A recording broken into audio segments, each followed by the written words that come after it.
Hello and welcome. Welcome to Drakenmemoria. So for you, those of you wondering what this is, it's going to be tabletop RPGs. Tonight, specifically, Dungeons and Dragons. What did I want? Oh yes, I wanted to open this. The recap. Forgot to open it. Yeah, so, if you're not interested in D&D, well, go find something else. If not, it's a pleasure to have you with us.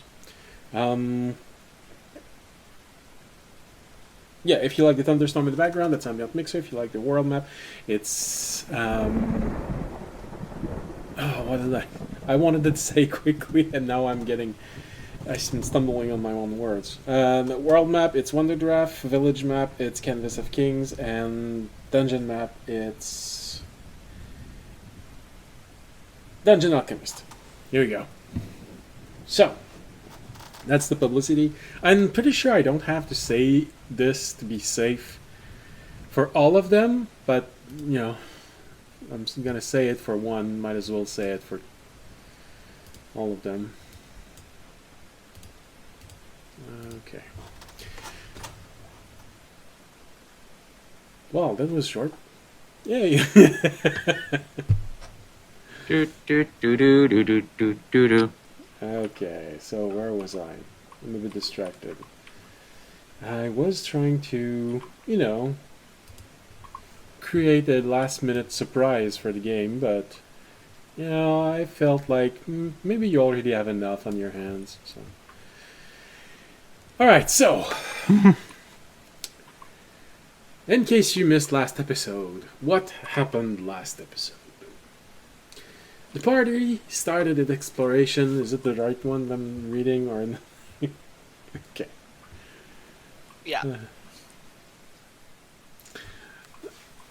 The party started its exploration of our resident rogue, Remy, childhood home.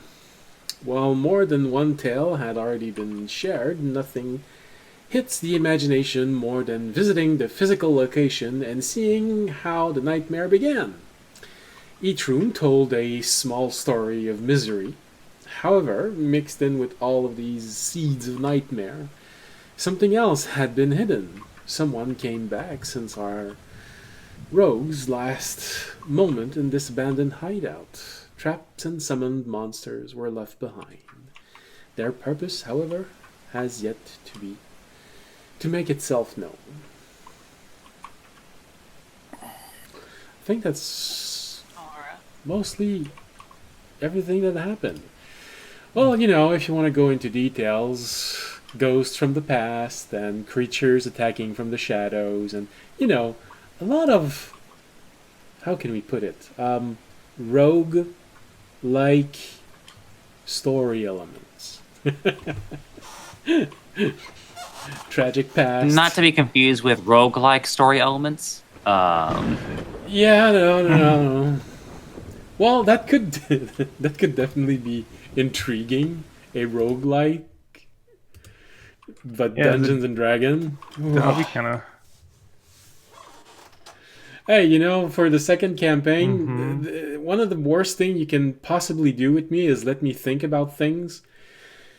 So, at this point, if we ever get to the second campaign, if you ever want to do the second campaign, you can basically just tell me what you'd like to have and I'll build something around it. Or I can just start giving you options. Do you want to go war story, story that happens in the recent future? You'll get to know a bit of what happened in the past and how you all ended up. Or do you want to go to a different world? And do you want to do a survival game? Do you want to do a roguelike? I don't know how that would work, but I'd figure it out. Mm-mm. And save a lot of time on maps, battle maps. Well, there would have to be an element, a resource element into this. A quantity of saves that you can have, or just checkpoints That if something bad happens, well, that's where you go back. But there would always be the element of, oh, well, now you know what's going to happen in those next 5 rooms. It's always a bit harder to just say, oh, well, I'm not supposed to know, but for some reason, I have a new dagger.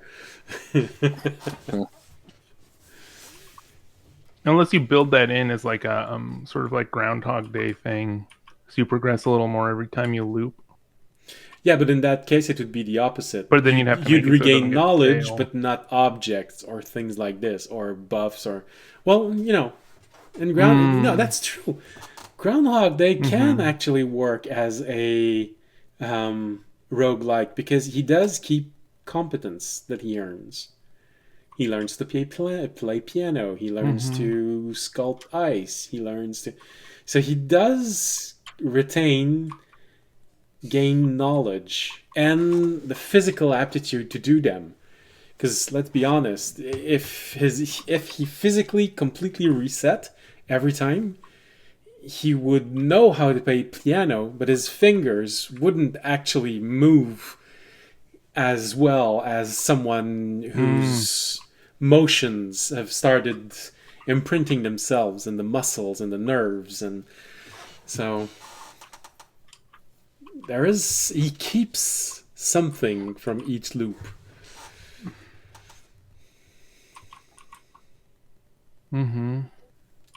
Anyways, you have to get to the second campaign. So and if you fail this campaign, the choice for the next campaign will be slightly diminished. If you fail this campaign, there might not be a world to make another campaign in, so you'll be stuck on another world. Which is why I emergency plan the possibility of having a second world. Another world. It's just like my Japanese animus.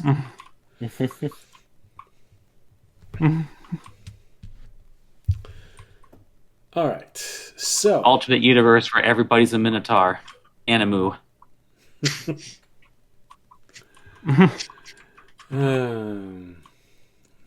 That would slightly reduce the possibilities, but no, but I would completely be open to even recreating partial elements of world. Yeah, I can't. I wouldn't be able to make a World of Warcraft world like I did with my cousin because we'd get sued after one episode. But it's easy to create a, I don't know, Scott Pilgrim-like world. Something that happens today. You'd have to give class restrictions because of how it is today. But, you can't sue me for creating something that happens today, because that's...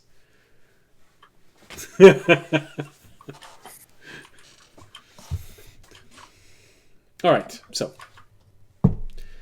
We ended last episode, I believe. Remy had been faced with the illusion of one of the few friends he had while he was here. A little girl that, for the first time was nice and insulting to Remy, but in a nice way, in an innocent way. So, it went over okay. But unfortunately, after 3 or 4 times, she disappeared. And once again, you were left alone. Just like right now, when you realize it's just an illusion that's looping, always reenacting that first moment that you saw her, and when she looked at you wide-eyed and just said, "Birdie!"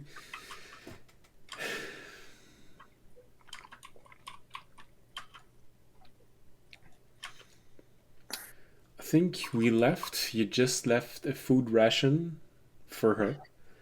For her memory. And everyone was starting to look around. Sounds about right. So, I guess we'd have to say Fisher, Jorg and an audience investigation roll if you all want to go somewhere. Or do you want to all gather around one person and have them investigate everything? But if you're each doing it separately, you can have the possibility of looking at different things. So, better chance of success, but looking at one general thing, or looking at multiple things and a slightly lower chance of success. Audience rolled a 17. For looking for what? Around the room. But do you have a goal while doing this? I mean, I'd look for what we're here for, which would be either information on the wizard's location, where he went, or obviously information about Remy's past, anything around that, general. The two reasons we're here. That's what audience would be looking for. Yeah. All right. So scraps of paper. I'll do guidance on Fisher. I'll give him I'll help instead because I feel like advantage is better than a D4. So advantage is better than a D4. Usually. Well, if you already have advantage, then a I'll D4 summon is better Sproul than and have advantage. Sproul smell around. That is true. Situational. Situational. But usually, yes, if it's one or the other. It depends what kind of DC you're trying to make. Anyway. I don't know what to look for. I like the idea of looking for stuff. Okay. And what about you, map Fisher? back up? Wait, what is your... Oh, the map, sorry. Alright. My investigation is +8. Okay, you're better at it than I am.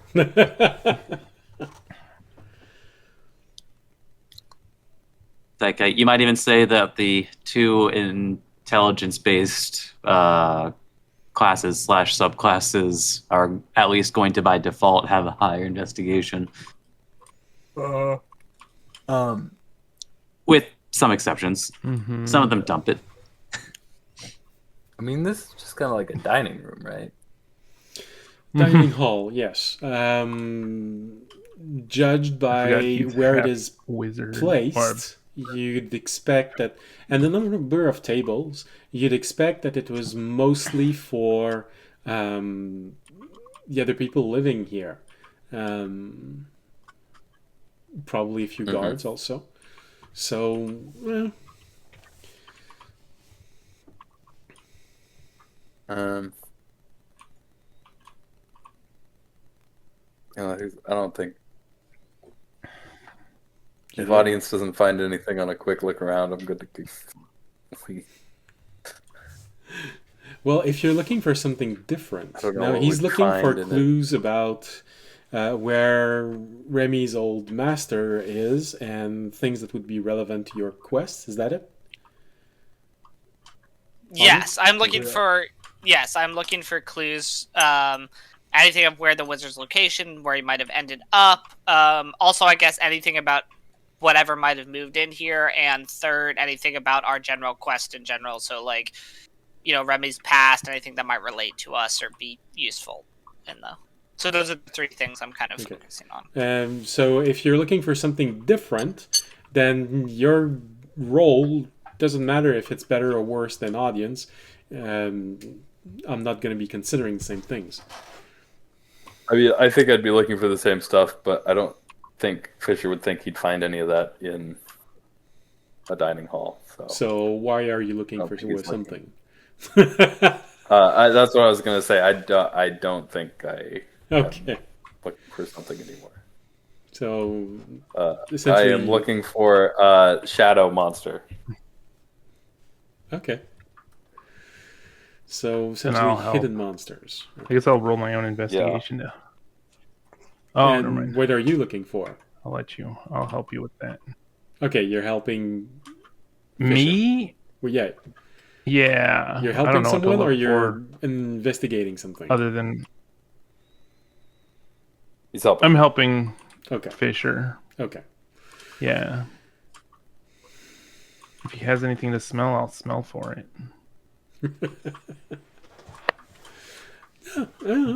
Well, I guess I'm trying to search for something by smell because I didn't roll great, and Fisher's or Jorg's help didn't help much. So I What rolled did you roll? a 6 and a 3. Oh, so So 14. Well, it's a little bit but better than basically you were average. like, oh well. All right. And the audience, you said 17. Is that it? 17, yes. Okay.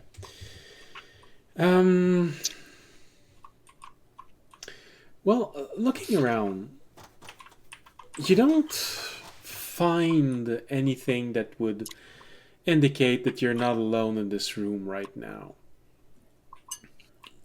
Although I am curious about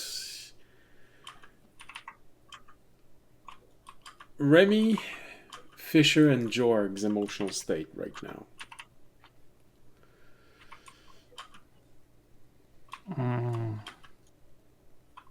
Let's start with Remy because he hasn't spoken a lot today. So you just saw that image, a few emotions from that.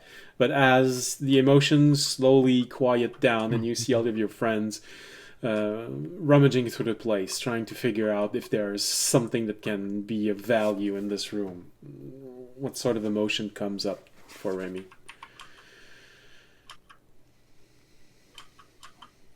I guess in response to them looking around, or just how he's feeling after the previous in general, feelings? what's the kind of feeling that comes up? You see Fisher and Jorg looking at where an enemy could come out, and maybe just investigating the remains of whatever is on the table, and audience actively looking through the counter at the entrance, on tables, trying to see if there's anything of value on their plates and things like this. So you have a mix of one investigating elements and the other investigating for monsters, with everything that's been happening. So what's Let's say, of emotions coming up? honestly, it would probably be a combination of bittersweet and suspicious. It's mostly just because like it seems like a few different elements seem a bit targeted, almost as though it was known that either one of these kids or Raimi in particular would come back. And I think it started around like when he's seeing an image of somebody that I would imagine not many others would have even remembered, especially if they only saw them possibly a handful of times. So I guess so it just seemed like a pretty targeted move in particular. All right. So when you say suspicious, there are different kind of suspicious. You can be suspicious curious, suspicious intrigued, suspicion afraid, suspicion... What type of suspicious are you feeling right now? What's the source of this suspicious feeling? I guess it would be a bit closer to the fear side because it would imply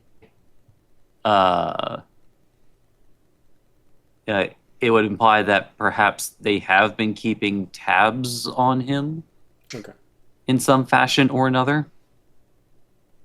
Okay. Not like with any definitive certainty, but it would seem it's like especially since how trapped this place is as well. It's like it almost had the expectation that somebody would come back, and then you had like this illusion of of a particular moment that only really he would remember. It just like it's adding layer on layer of suspicion. Okay. And that just implies a lot of things, or at least hints at the possibility that he has been watched and has not realized it. Mm-hmm. Okay. What about you, Fisher? I was gonna say on edge a bit as friggin' shadows keep jumping out of the wall and backstabbing people. Okay. Yeah. He's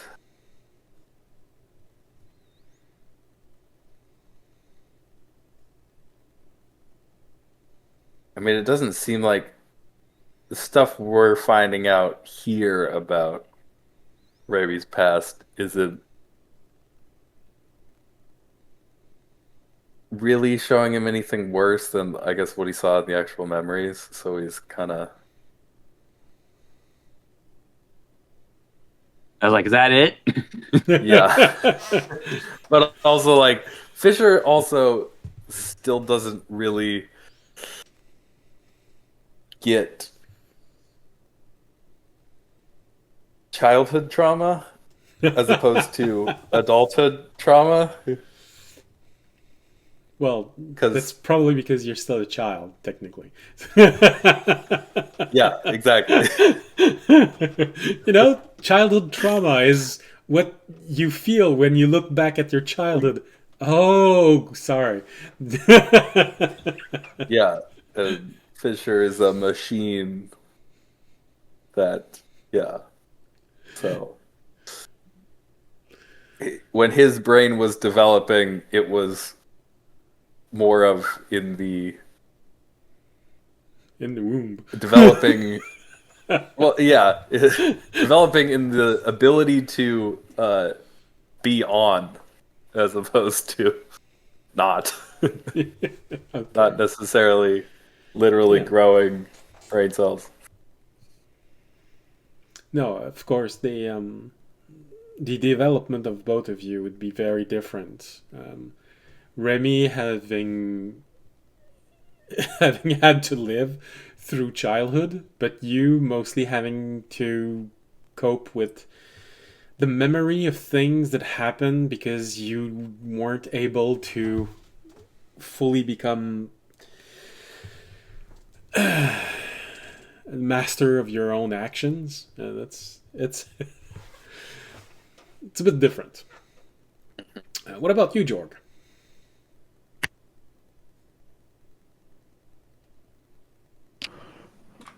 Jorg is like stressing because one of the Tiffany's in a meeting. She's bugged that I'm talking, but yeah, Jorg is unhappy. That's an understandable reason to be stressed. I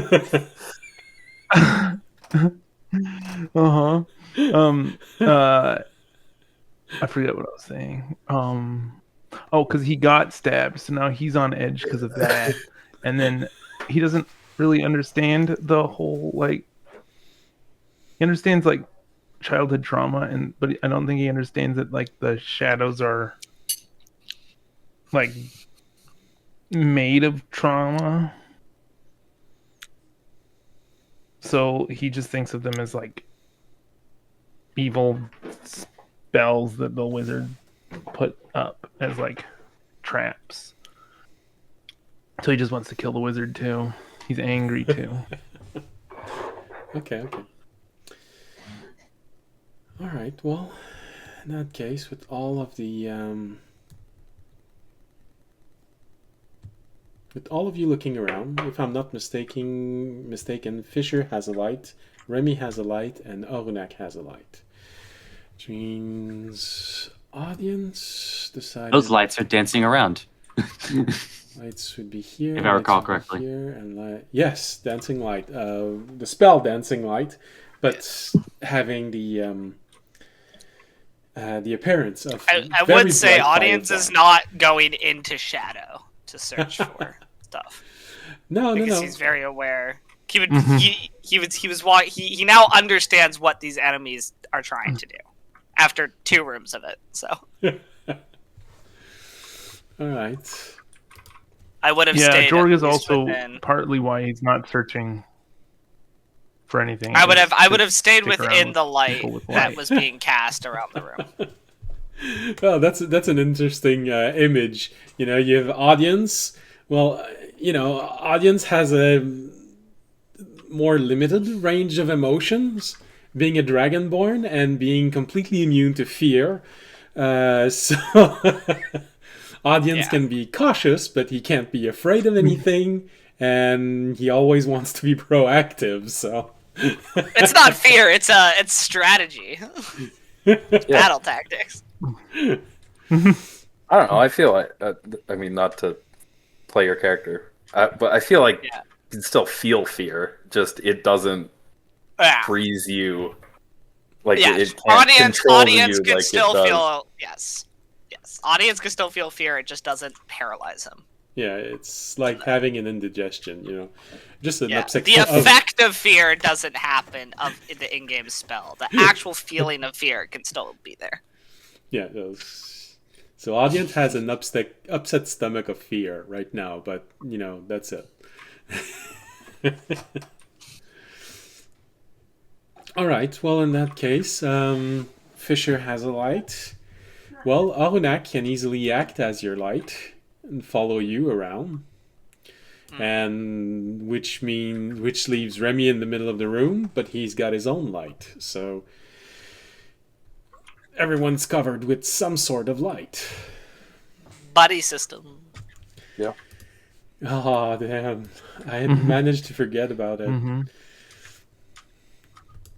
I spent too long in World of Warcraft in the underground with the Niffin and some sort of a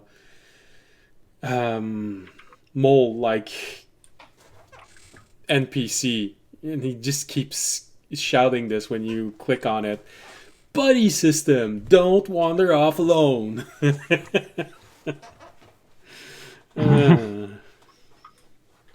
Because they're completely blind. So, Oh, great sense of smell, bad sense of sense of sight. All right, so with everyone keeping a light close, I'd say there are definitely some moments where, while you're looking around, it does feel like the shadows wants to approach. It feels like it's getting a little bit more intense for a brief moment, and then someone wearing a light gets close to you and just, yeah, you're trying to look there. Okay, hold on. I'm gonna make sure that you can actually see properly.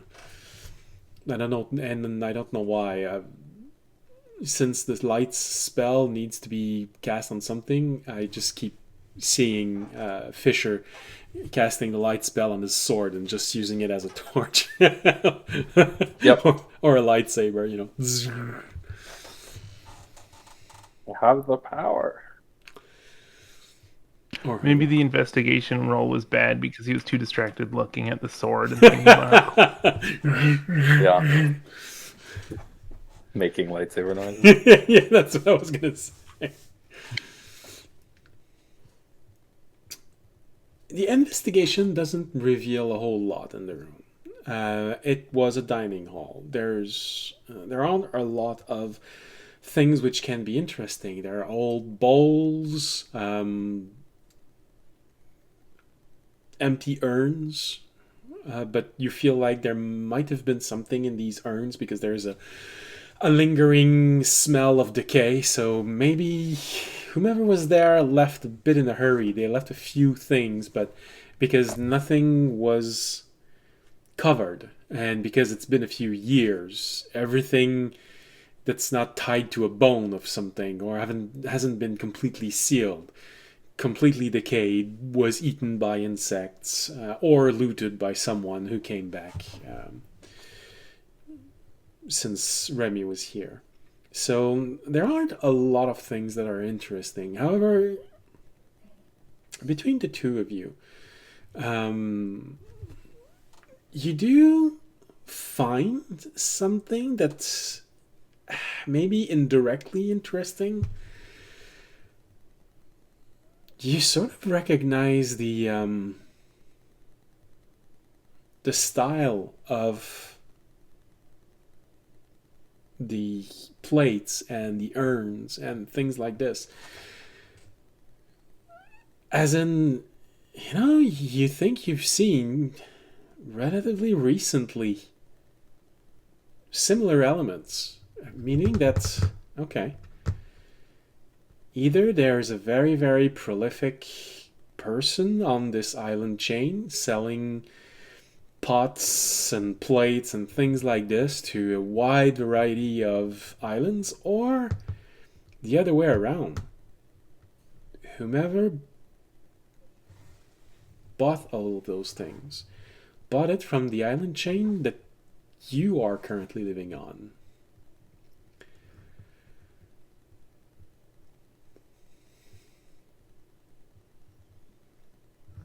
It would probably be difficult, but not difficult in the sense that impossible, but difficult in the sense that long, arduous search. But you might be able to find who made those. If you did the research yourself, you'd have to visit, most likely, each major city in the Mistle Island chain and try and find whomever did this. Or you can hire someone to do it for you. Okay. So it came from. It's either someone. It either comes from this island chain, and it's someone who is so prolific that they're selling to other island chains, or because it's familiar, it has been bought on the island chain that you are on. Usually, the Mistle Island chain.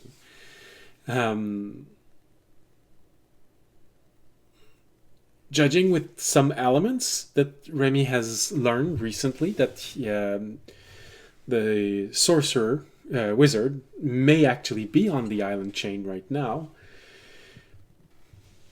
it could indicate that he has had business dealings with people on the island chain that you're on for a while. So was it just that? Is it a place that he usually buys from? No. If it is, you may be able to use this to better locate him. Usually you don't travel huge distance to buy whatever you have. It's either you have a deal with someone and it's an element of opportunity, or it comes from close by you, where you are right now.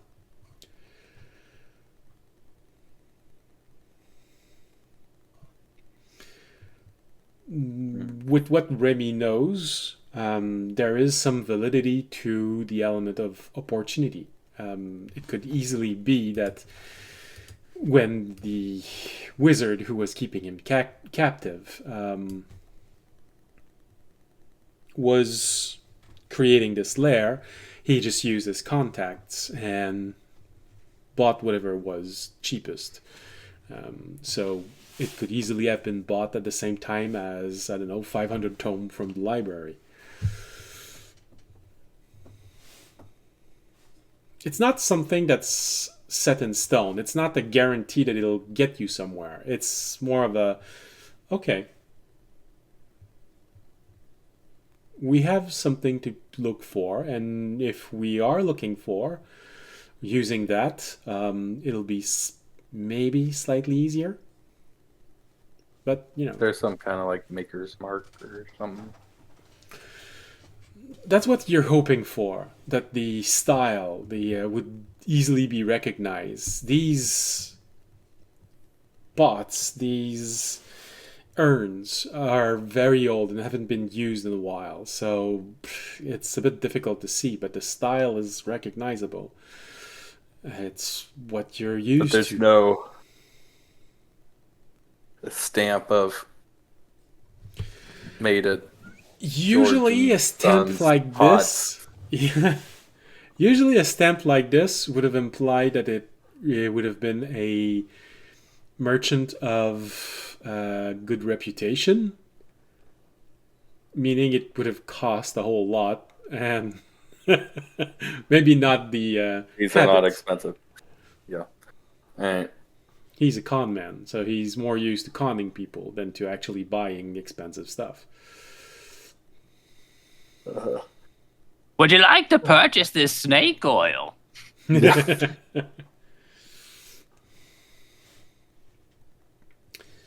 right. Rub it on your lips every morning for 5 days straight, and you'll live forever.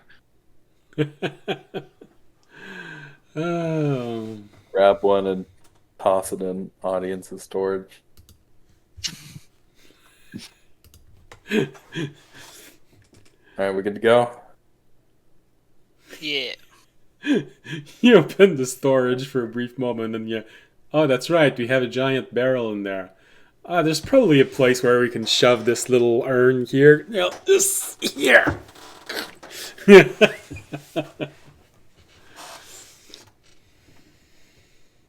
All right.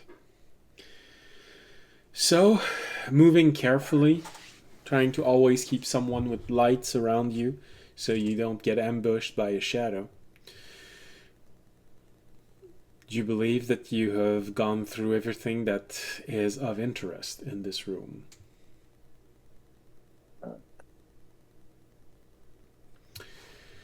Remy can tell you that if you go back into the hallway and you go down, you have access to the rest of this level. Y'all good if we just chill here for a sec? And so I can ritually cast Detect Magic? So we can actually see where the glyphs are instead of just kind of assuming where they might be. Time. Yes. Alright, cool. I will pull out my book and start casting Detect Magic. Alright, so you start casting Detect Magic. I'm just gonna move the map so you'll see him a little bit more because everyone's there. So, Fisher was here. Let's go with this. She's here. Middle, Leonak's there. Yeah, like this. So, take a moment to cast. What's the range of Detect Magic? Sight? Or 30 feet. 30 feet. So... Blocked by a foot of stone, inch of metal, thin sheet of lead, or 3 feet of wood or dirt. And it lasts 10 minutes? Is it a flash? Yep. 10 minutes, alright. Okay. So, from that point, where do you decide to go?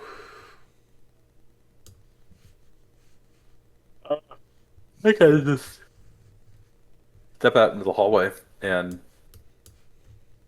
do a quick. The right across from us here. Did we already check that room? The room across? Yes, it's where you got the giant barrel. Right, yeah. Alright, then, yeah, I'll take a left and go down. And just start heading down the hallway. Alright, so Fisher first, followed by Remy because he's the one who knows the place, or followed by audience?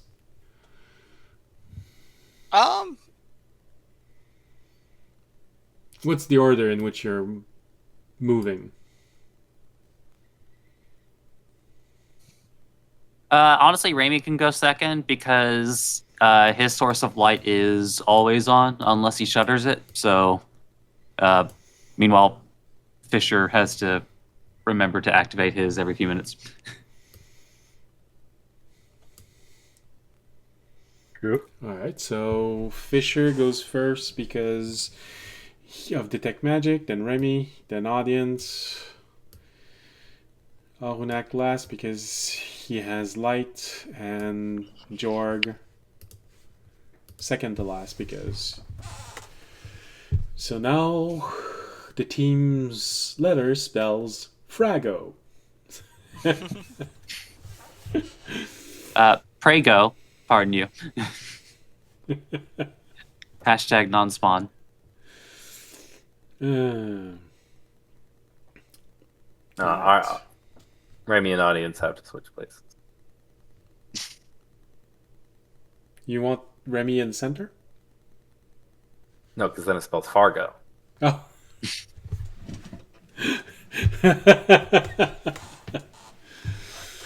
All right, we head out. All right. So you head out. You start walking like this. Right there.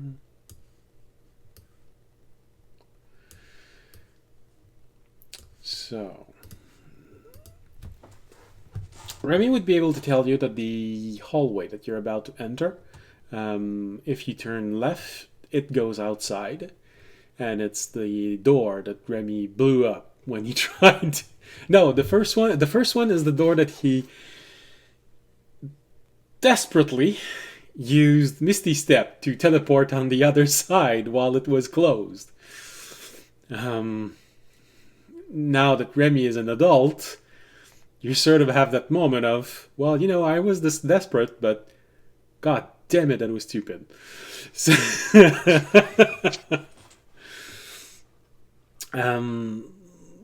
Remy would be able to tell you that the hallway that is beyond that door is long, and it leads to a door that he blew up with the last object that was in the crate that he stole.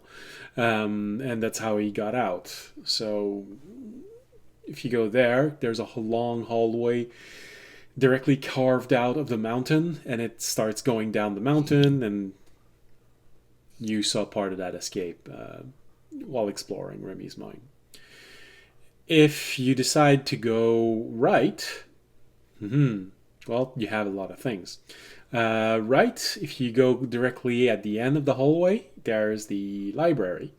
Small library, but Remy did a lot of research for different scrolls so that they wouldn't all look identical. So to have a little bit of difference. And if at the end of the hallway you go up, there's the bathroom there. The only bathroom that Remy knew for half of his life.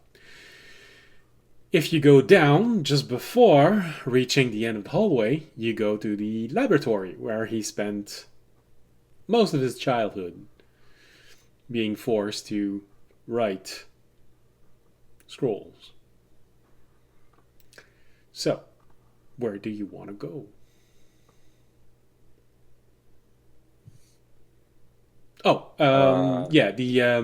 Your spell would allow you to see that there is, looking through the hallway, there is a glyph on the door leading outside.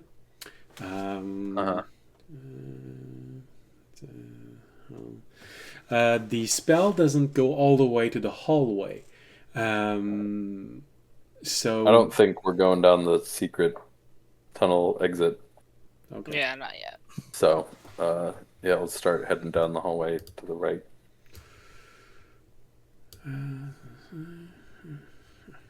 All right. So you make a few steps inside of the hallway, and you don't exactly know what this is, but you see that there is a spell placed on the wall at G5. So it's the wall looking down the hallway leading to the laboratory where Remy spent most of his life. You don't know exactly what that is, but there is a glyph there on the wall. It's not the same one as those on the door, so it's not going to have the same effect. There is one on the door leading to the library, one that is identical to all of the other ones. And as you're moving, you are alerted to 2 sensors. As in spying magical sensors. Someone's looking at you from somewhere, but you don't know from where. Is it, you said scrying sensor? Type of, yes. Can't be sure that it is scrying sensor, but it is the same type of appearance. Alright. You are being watched.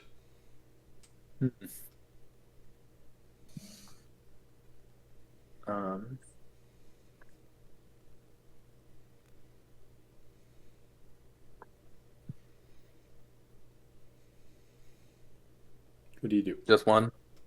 2. 2. Yep. One is located in front of the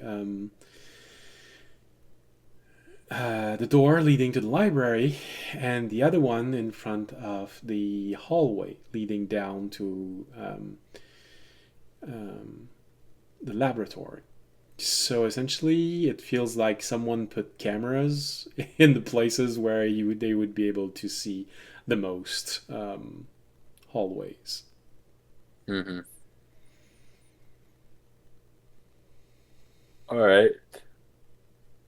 I'll let everybody know. We've got a glyph on the right wall.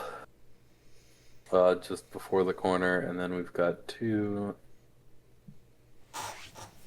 magical sensors. All right. And there's a glyph on the door to the library. One that goes boom. Okay, yeah. And another one on the door of the library.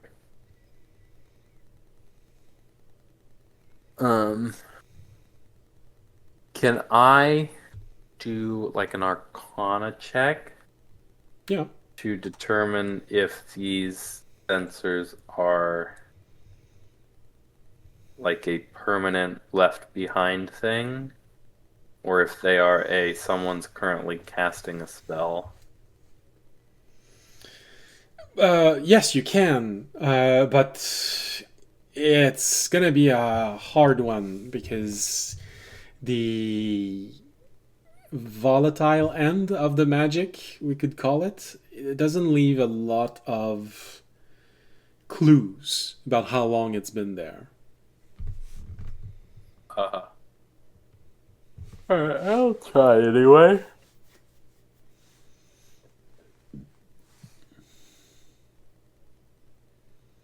That is a very good roll. That is a 18 plus 12, 30. Oh wow, okay. With Terranad. 26 without him.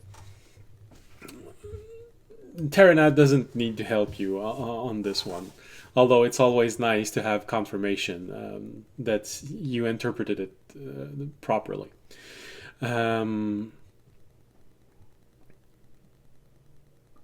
You'd say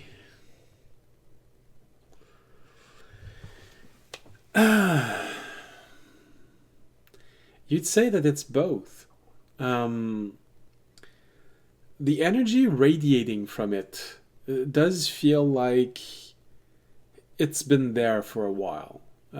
Sort of like noticing a ring of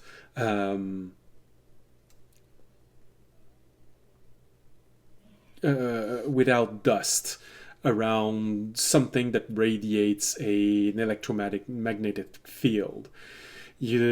Okay, it's been active for a while. But you want to say that they can probably go dormant.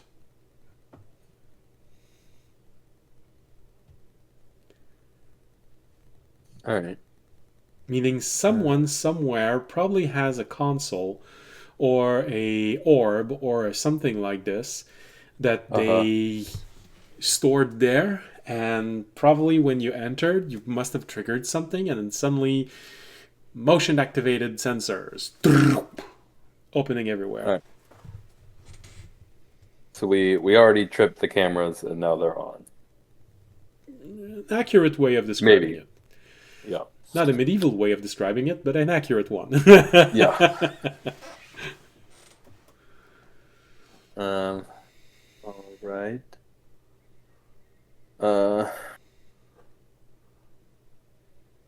So the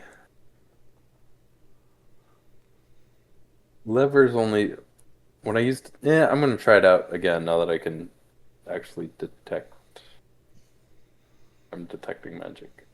I'm gonna walk up to G6 and or G5 and put the lever on the G6. I put the lever on the wall next to the glyph. Does everyone follow you, or do they let you, go do that on your own?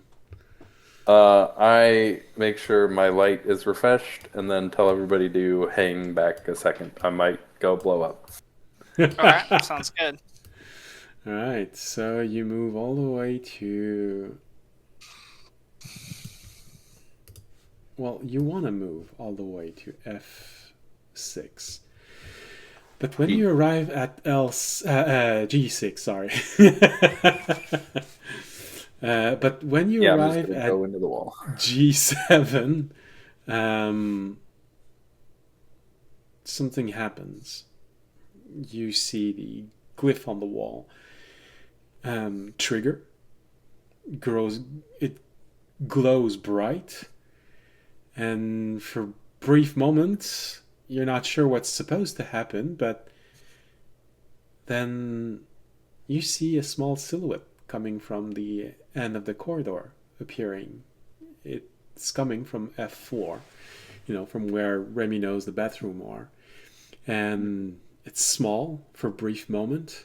You'd say either a child or a halfling. But when you hear the voice, it's definitely a child. And the child just goes, well, he looks at you, Fisher, for a brief moment, then he just leans slightly to the side like this, and when he sees Remy, he says, "Do you want to play?" Remy, you don't remember this kid. Although unrelated question, it's like is this child like a dressed in a white gown and There's just one right. It's not twins.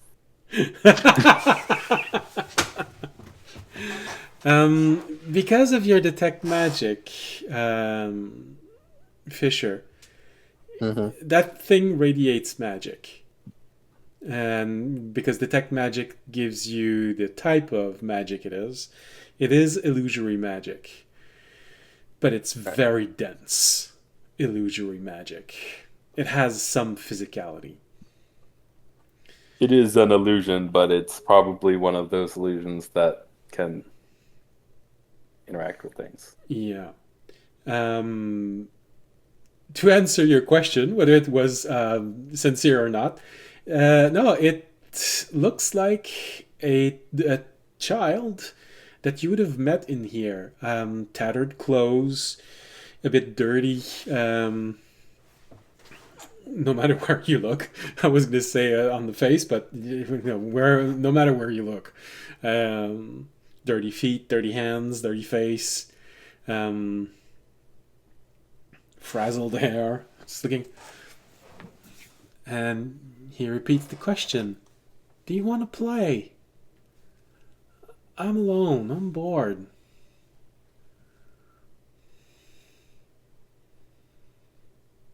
shakes his head. Because usually play at these contexts is like, all right, pulls out a dagger. Wait, no. The kid says, "Why? Why do you want to be mean to me? I didn't do anything wrong to you. I feel alone.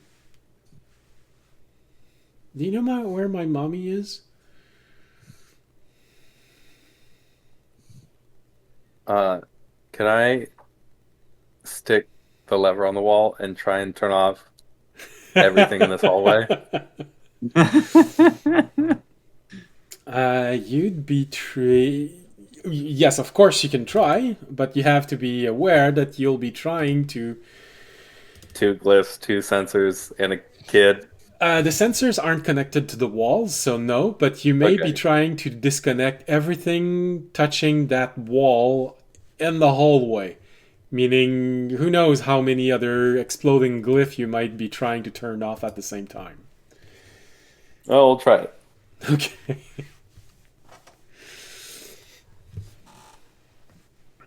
That athletics?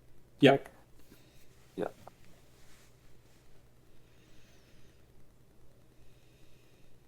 Yeah, it's probably not going to do it. How much? That is a 15.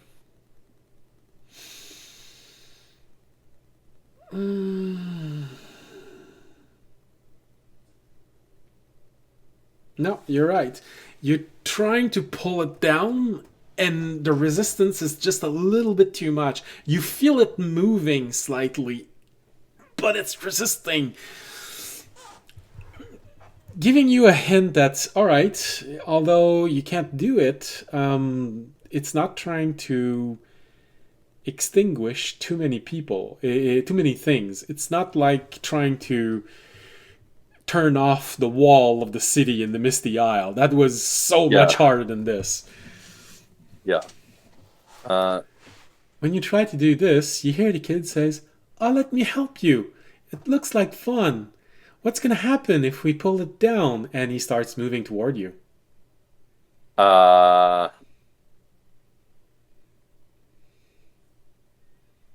Don't worry, I got it. It's dangerous. You probably shouldn't touch it.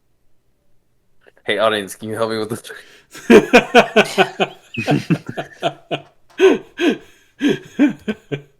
So, audience, you move up, and the kid keeps moving forward as if he's a bit cautious, but he just keeps repeating, "But I can help. I'm sure I can help. You know, it's better to be more than just one person. Let me help you. Maybe it's gonna help me find my friends." This is grown-up stuff. Well, my mommy isn't grown up, and I'm sure she can help you if you let me help. And he makes one step closer. Here, I'm gonna put it on the map. He's 1 square away from you. An audience is right behind you as he's getting closer like this. Okay, so have I heard this whole conversation? Yes, he's not Yes. whispering. Okay. Okay. Audience will say, "Trust me, look at all of us. We're all strong, capable adults. We don't need your help. I appreciate it, but we can do this on our own."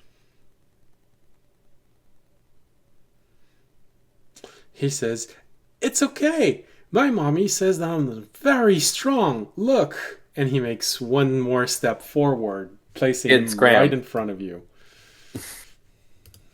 Yeah. I'm gonna cast a divine sense. If he reaches out for me, I'm gonna fucking kick him in the chest. Well, he is. But he is reaching out to where the lever is, but that also means he's reaching out to where your hands are. Your divine sense, audience, what it feels like, it's as if you were doing this while in nature. It's not inherently evil, but you get the impression that it's not aligned. Doesn't mean it can't do evil. It just doesn't mean it is inherently evil.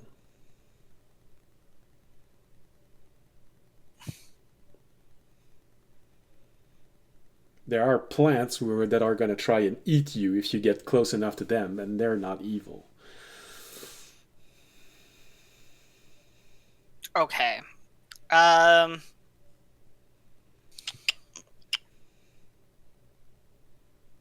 Audience would probably, at this point,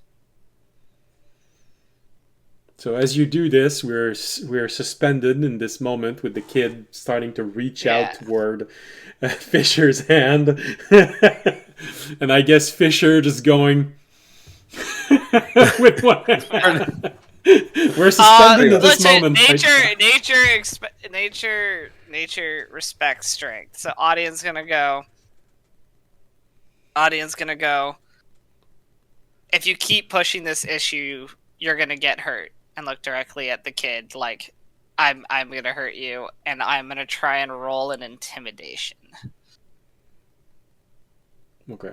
To have this kid back off, or whatever this is. I don't think it's a kid. That's a 21.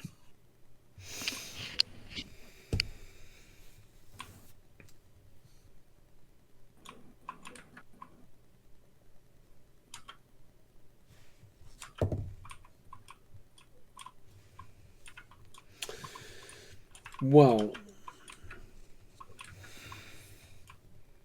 I guess in audiences, with audience's perspective, I'd say you feel this is as much a win as a fail.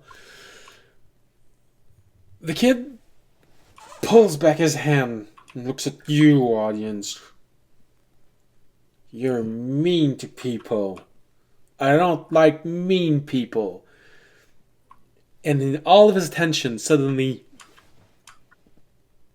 goes toward you. You get that feeling of tunnel vision from him, as if nothing else exists but you. And he lunges toward you. Lightning quick reflex. He just go, and he jumps toward you. Make a charisma saving throw. I'll take that over Fisher making one of those. Yeah. That's why I Thanks, said it is a fail, but it is also a success for audience. Yeah, that's a 24. I get plus 14 to those saves. All right. He jumps. I was about to say, if you fail this, I would not laugh, but definitely. Yeah. He lunges toward you, and his hand sort of seems to just expand, and it's like watching something blow up, try to wrap itself around you, and for a brief moment, it feels like if something was trying to stifle you, but you have that reflex of, and your expression echoes in the hall. The whatever it was shatters and blows away. There's a brief moment of exhaustion, but it doesn't take. Whatever that was would have cost you some exhaustion if you had failed. You're sure of it. It was trying to pull energy from you. Interesting, okay. The glyph goes dark. Cool. Sounds good. You good? Yeah. It tried to do some kind of exhaustion on me, but... Alright. Cool. Man, that's a very mechanical way of putting it. it tried to put some kind of curse on me. There you go. Sorry, I'm just teasing. No, that's fair.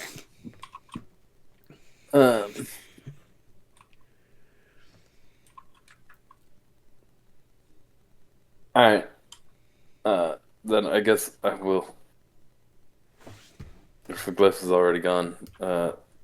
Well, it turned off. I didn't say that it disappeared. It turned off. Yeah. Is it still registering with my dispel magic? Or detect magic? It's so faint, it's difficult. It's either fading magic or a trap that can be rearmed. I think we're good if we just go through it right now. Alright. I think that was the trap. Yeah. It might come back up, but we'll hopefully get through this fast. I kind of want to go check out the library. What do you guys think? Yep, sounds good. That sounds good. Uh-oh. Who replaced audience with this imposter? Yeah, it's actually an imposter. No, audience is down for the library because the library probably has like some of the information we need. It's just funny how like the progressive character development of audience. It's like just like now he wants to actually go to libraries to find things, information even, not just a person or an object. Hey, there's an evolution. You know, you even probably even you noticed, Remy. There is a pressure inside of audience that no longer feels there. You know, he always had that multi-sided urge to always be proactive, always be doing something. Because you're always just watching him, it probably started to feel like at least one of those elements which was always pushing him to do something at all time is no longer there.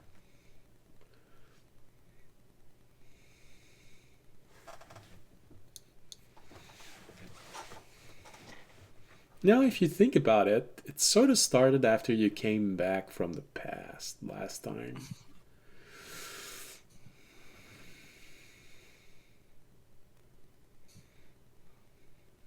We should make sure there's not a worm in his brain.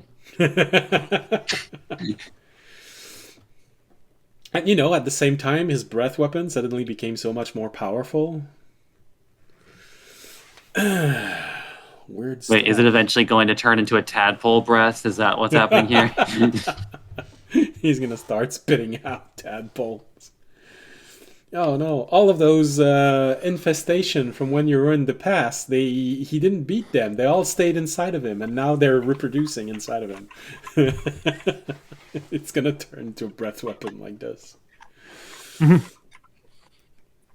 All right, so you get in front of the library. You know, because of your spell, that there is a glyph in front of the door. Well, I had not in front of the door, but on the door frame. I'll stick the lever next to the door and try and turn it off for now. All right. Well, in that case, you can roll, but since you're not trying to turn off multiple elements, just try not to roll one. 16. All right. Well, that is enough. Just a little bit of resistance. Okay, well, that's good. And if everything works the way it's supposed to, it's deactivated. So, you go in. Right. Yeah. I'll push the door open. All right. You move inside. Oops. I'm reducing in size here. Audience go inside. Remy, Jorg, and Onak. You enter into this room, and it's a library. You recognize the basic elements of a library, but there also seem to be missing quite a few things, like what's supposed to be inside of a library. There's definitely a feel of someone having rummaged through all of this, either trying to take as much as they could, or steal as much as they could on different passes. And some of it seems to have been burned.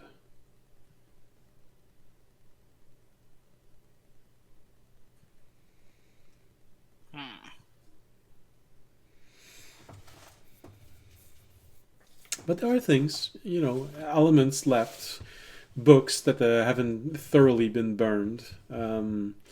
So, from your experience, it does feel like someone tried to emergency erase the bulk of what they did and set fire to the place and left, not caring if everything was thoroughly destroyed. And it wasn't. There has definitely either been looting or someone that came back after and took whatever was left, and or a different order of this. They took what they wanted and then tried to burn the rest. All right. I'm gonna start looking through, see what's left. All right. I will help. Give him advantage, basically. All right. Fisher has a light. I will cast guidance. On. Thanks, guys.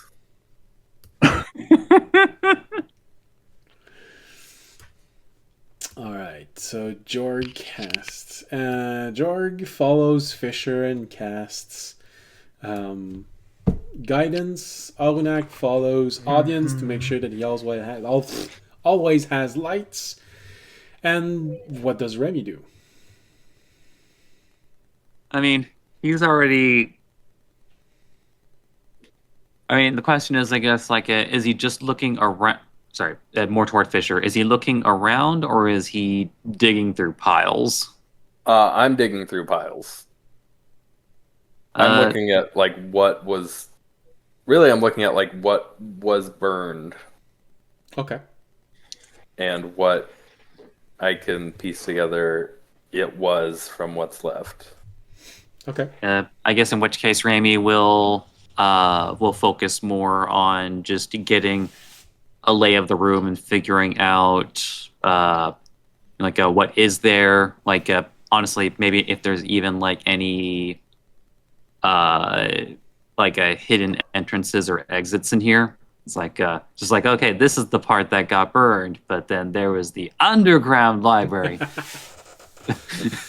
Okay. Et cetera, et cetera. And audience, what are you looking for exactly? I'm just trying to help Fisher in his research. I'm looking for whatever he's looking for.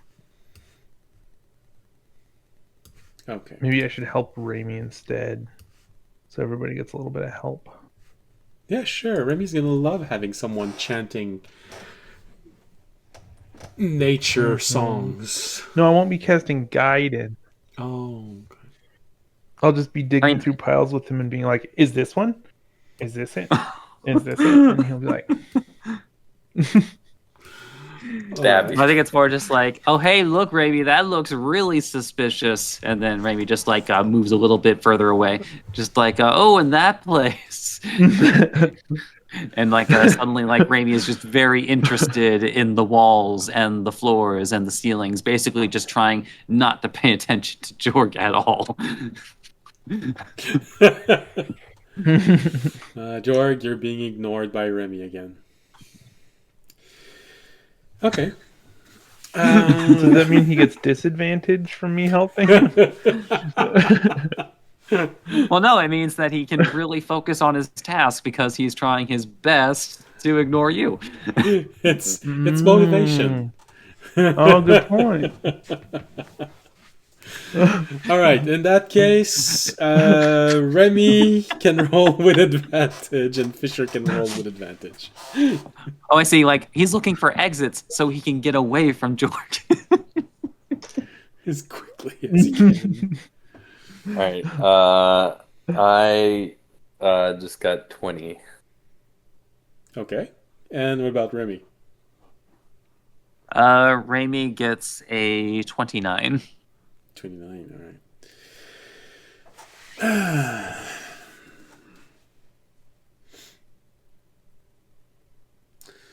So, rummaging through the room. Because you rolled 29, I'm going to go with you first. You're trying to find secret passage. So you're looking through everything which can possibly trigger a wall to open up, or signs that a hidden door may be there that you can just pull or push and it opens. Going through all of this, two things happens while you're doing this. One, you find yourself in front of a desk that is on the right wall of the room. And just as you're about to try and mess with it to see if something happens, you sort of have that moment of, wow, that desk looks nice. Everything else is slightly burned in some way, but this desk isn't. This desk is too nice. Yeah.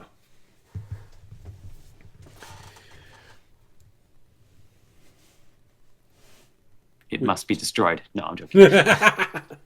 Which could indicate it's either been added, but you do remember that desk.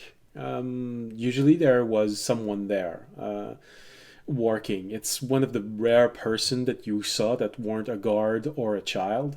It was the person taking care of this place, taking care of what book went where, what research did that.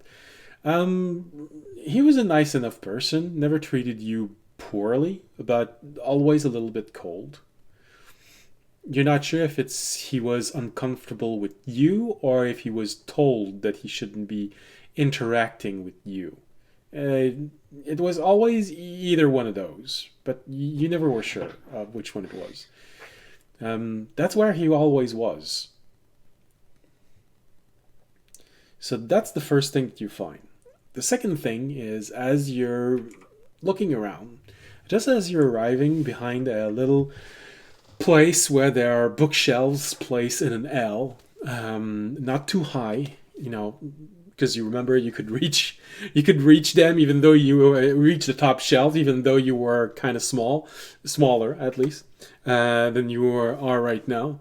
So it's sort of weird coming back here, not to doubt that you're fully grown, because in your mind you remember them being as tall as normal bookshelves, but now they all go to your shoulders. Okay, different perspective. That's weird. But just as you arrive at that L, you're about to enter the L, and you see an image of a kid. He just goes down. Shh, I'm hiding.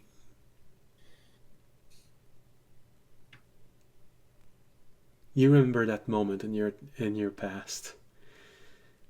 There was a kid. You only saw him twice. Both times you saw him, he was hiding.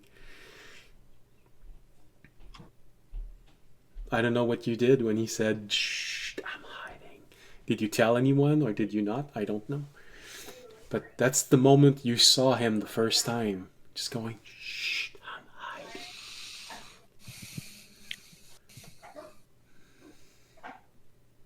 Like, well, honestly, like that could very well be like the first shh that he ever learned and just like repeated it. It's possible. I mean, nobody has any reason to tell somebody to be quiet or shush unless, they're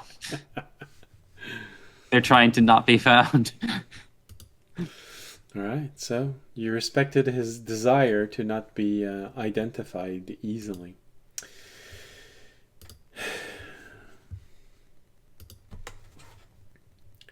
Unfortunately, the second time, he did get found. You, without saying anything, you remember what you did at that moment. You remember nodding, but now you were just slightly surprised, but he reacts the same way as you did the first time. And this is the moment where you realize that, this is another one of those goddamn illusion, just like the little girl. just go, thank you. And he just crunches back in a little ball and just waits there as if waiting for someone to leave this room. And after maybe a minute, he goes back to, shh, I'm hiding.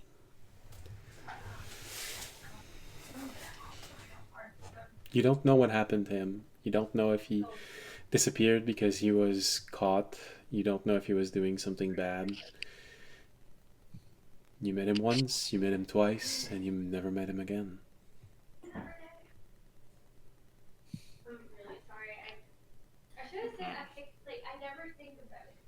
Like when before we compare, what do you want?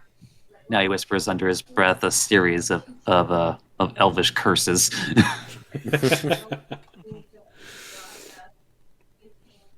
He seemed to be a very nice person. I mean, more just at the situation, not at the kid. No. I understand. It just sort of brings back that element that you had kind of pushed aside. Everyone you've ever met in this place that tried to be nice to you, they always disappeared.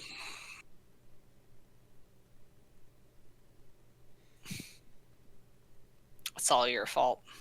Dang. Well, that's one way of looking at it.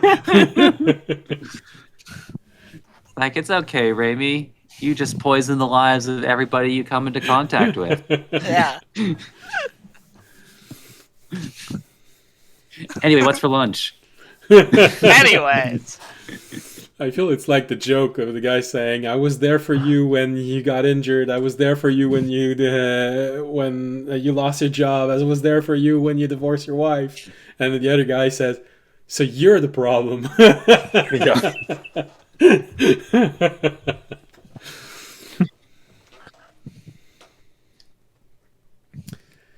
So that's what you find. That's what you find in here. Once again, a memory left, oddly specific, seemingly to hurt you and only you, and that pristine desk, which, you know, it's either been added recently, or rather the original one was replaced recently, or there's some sort of magic involved, because magic tends to keep things pristine. Like, well, Raimi's definitely not hanging out at the L bookcase with the... the loop, the illusion loop that just keeps repeating. We're just gonna pop on over to a desk and see if we can find anything of note. All right. So you start opening drawers and pulling on inkwell just to see if it's gonna do something. It's like like that, or hidden drawers, just classic desk stuff. Although, backtrack. Did Jorg have any particular response to this illusion, since he was following Raimi around? Yeah, that's a good question. How did you react with suddenly following Remy and then a kid appears in front of you? You know, do you remember the last kid? Just, you know, shh, I'm hiding. I would jump, and then I'd remember, hopefully, to stay in the light and not back out of the light. Well, Remy is the one that has the light, so.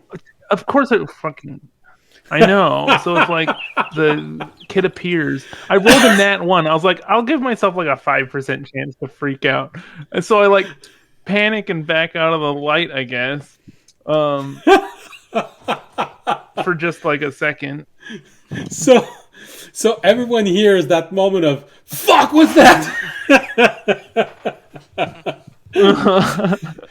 As you see Remy stepping away and moving several steps away, and everyone turns around and I looks go backwards away from Remy away from Remy. You know, Remy was just a little bit on the side of that L, and Jorg moves away as if to protect himself, going on the other side of the L. And that's when everyone realized, turning around, that Jorg is facing Remy, who's light, unless he's walking with his lantern like this, which is usually not how people do it. It's usually here. There's a cone of shadow, and Jorg is inside of it. Everyone turns around to see what Jorg just reacted, in time to see that.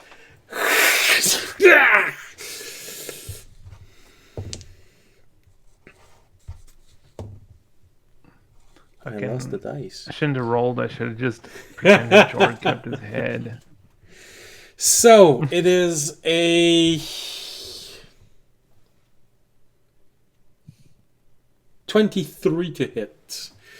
It was from the shadows. You didn't see it, so sorry. Yeah. You can't. So I can't react. You can't react. Cast Someone shield. else can react, but you can't. Yeah, we could silvery barbs it, Mm. or someone could silvery barbs it. I think that would be the only reaction that would matter. Sorry, I was muted. Okay. Silver Barb. Would they notice that I'm Yeah, about to be you went attacked? shit and then Yeah. backed up Yeah, I guess into I the did we're all shadow. looking. We're all before looking at you like, Yeah. what is this man doing? Uh-huh. Oops. Might be. Well, 22. I rolled one lower. Dang. I assume Or- that means your AC. Yep. That still hits. Mm-hmm. All right. Well, there's nothing I can do. I got no reaction stuff for you. Unless I'm next to you, but even then, I don't think. So where you'd be? Remy would be. Nope, I'm not next to you in the room. Jorg would be here. I'd say you're here and you're here. Can I move the three of you like this? So you'd probably be like this when this happens.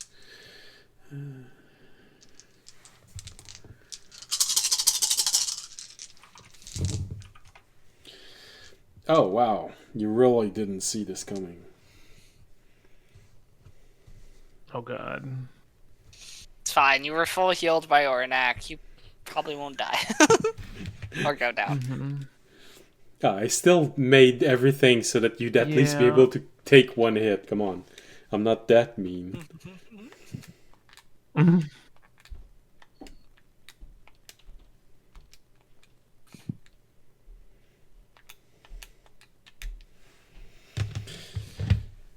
57 points of shadowy sneak attack. Piercing damage in your back. Just going...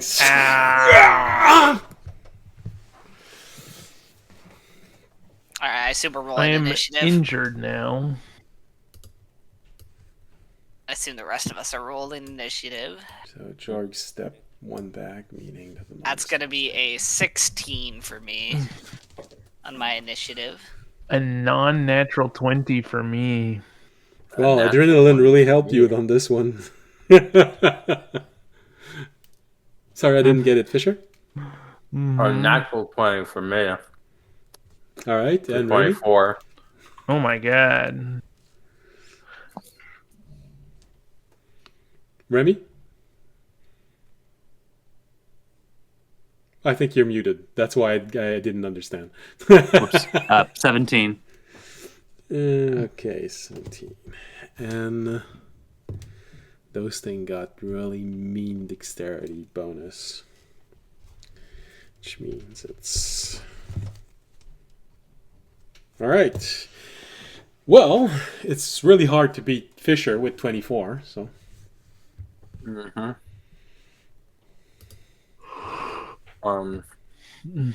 No, it's right there. I'll just take a step forward and booming blade it. You jump over a small aisle of books and slam your weapon inside. Go ahead.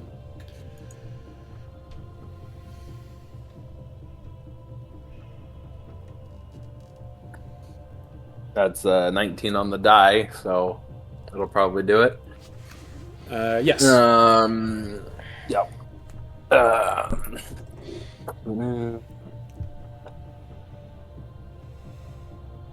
And that is a good roll.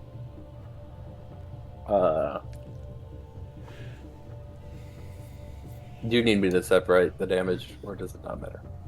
No, I don't need to see Okay. you to separate that damage. 25. All right. And then I will use my bonus action to swing again.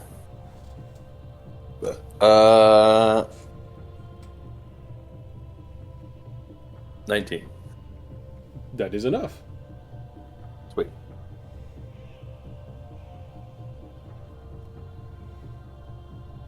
I don't get the extra d8s this time.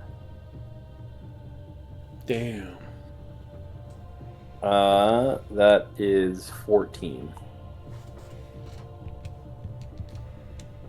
All right. Jumped over the pile of book. Slash!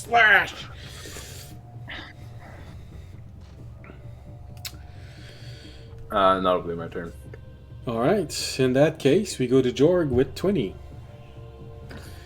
The adrenaline just surge in your body as the pain from that attack wakes you up to the fright you just had. I'm gonna cast Cure Wounds on myself for 27 HP back.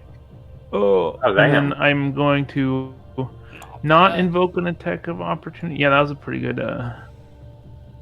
Well, right. So if you stay there, he's gonna like flurry at you. Gonna get to attack. But if you move, he's gonna get one attack. And then he's going to have to move to hit you. Yeah. Which would make him blow up more. But by being there, you do give other people advantage if one other person comes up. Also true.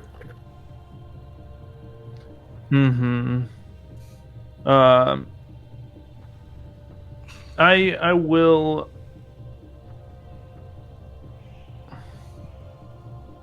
stay there and get ready to defend myself. I stay there and stare at him defiantly. Defiantly.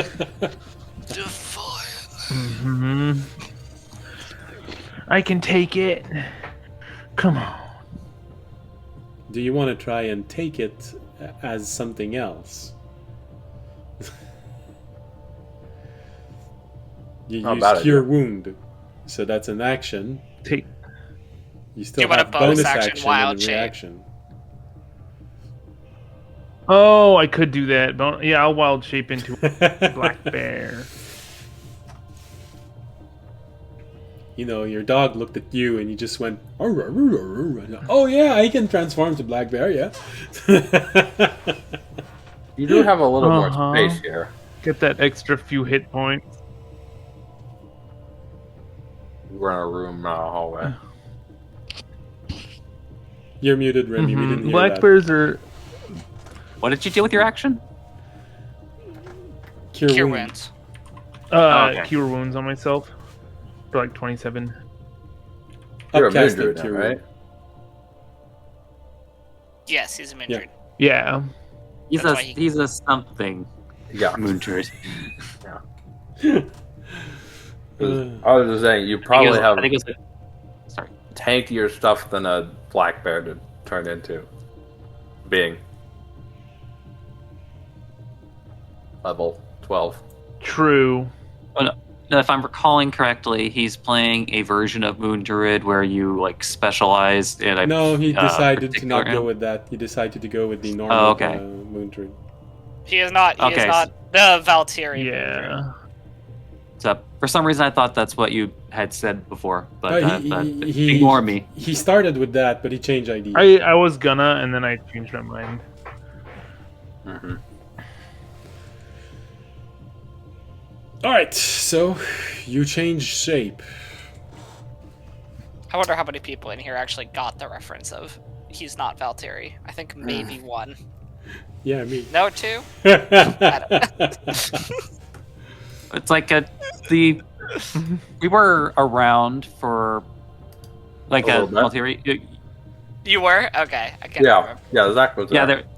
There was Zach this whole was there. thing. There was this whole thing where it's like she accidentally rolled like a natural 20 intimidation on Raimi. Mm-hmm. Oh, yes. Okay. I have a vague memory of this. All right. In that case, we go with next one on initiative, which is the creature. Now, the creature is stuck because Fisher has a glowing stick, meaning that it can't hide in the shadows. You should up the Fisher needs to be one space up, I assume. Oh yeah, sorry. Not his reach. So he can't. I'm sorry. He can't really shift into the shadows, which means, well, he can only attack. All right. Well, that's slightly annoying. The one that just changed. So let's go with the other guy. Flurry of blows on Fisher. He's gonna try and mangle you. Come at me. All right. Or just a little bit. We got Underhand pick. 19, 26, and 27. I will cast shield, Okay. and none of it will hit me. You're starting to be a brute, man. You're no longer evolving as a warrior, but damn, your AC is high when you want it. Mm-hmm. All right. You recognize what he was about to do, and he just starts. Fortunately, you pull up the shield, and everything bounces off of it. Bing, bing, bing. All right. Well, he is a summoned creature, so he has limited intellect for this moment, meaning he's gonna stay there. He doesn't have any good reason to move anywhere else.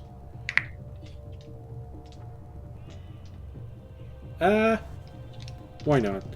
Bears have a relatively low attack capability, so he's gonna move. Jorg, you can get an attack of opportunity as it glides slightly to the side and Hell out yeah. of your reach. Ooh, 18 plus 4, 22 to hit. That is enough. And it takes 13 D6 thunder plus damage. 2. That's what I was gonna say. You take 7 from my bite. Do I get the multi-attack with a oh, nat 20. No, attack just of No, opportunity? you just get no. You just get the one attack. one attack. Well, I think you can do There your goes that bite. nat You can 20. do whatever you're. Oh, sad. Yeah. So how You much? do yeah, whatever Bear makes attack 2 you attacks. want, One with his but- bite, one with his claws. Yeah, But you you can don't either get the do multi-attack. one. It is an claw- action. Okay. Yeah, Yeah, either- you can't multi-attack with your But reaction. you can pick which one of those two you want to attack with, however. Yeah. Yeah. So you can either I'll attack use with a my claw bite. or attack with a bite. That is, I guess. Yeah. So how much damage did you do? Womp womp. 7, I think. Like 7. I put my dice away. Yeah. Okay. All right. So that was Jorg. That was the creature moving away. which means we go to Remy with 17. Get 'em, Okay. Remy. Okay, so it is updated. Yeah, it's updated. In which case, I guess there's a little bit of comedy here. I'm always up for comedy. Like, well, basically, in order to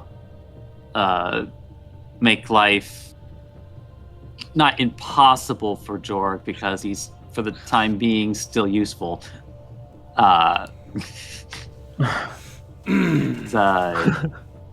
Ring is first going to move over to H1 just to stab it in the back with the good boy. Let's return the favor. Second, might as well be a booming backstab. Boom. That's going to be a 23 to hit. That's enough. Okay.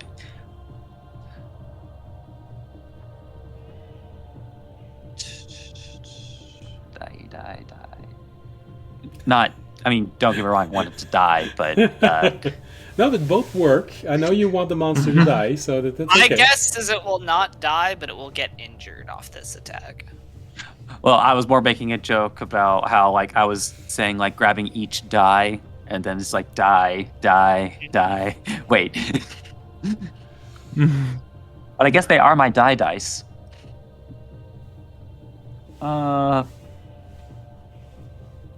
2, 5, 8, 12, 14, 20, 23. So, 29 piercing. And 9 thunder. All right. Just as you predicted, audience, it is injured. Remy, what do you want to do? You still have movements and reactions? Then I use my bonus action to go right back where I started. Fair enough. Hence my comment of like a not leaving Jorg completely in the dark. No, that's good. Thank That's you. good. That it would have been awful if another one would have shown up. All right, so you move away, you flip, you jump, and you go back hiding into the L-shaped portion of the library. Yeah, it sort of feels cartoonish. You just see Remy jumping over this and just going behind the monster, hitting it, and then starting to flip back to where he was. Everybody knows that if you need to get around, you have to do a bunch of backflips. Yeah, I miss backflips from the old days. All right. Well, that's Remy. Audience, come on, finish it, audience, finish it. I will try. I'm gonna go up and attack it twice. Finish with my it. sword. So I got a plus 12. So that's going to be Thank you. a.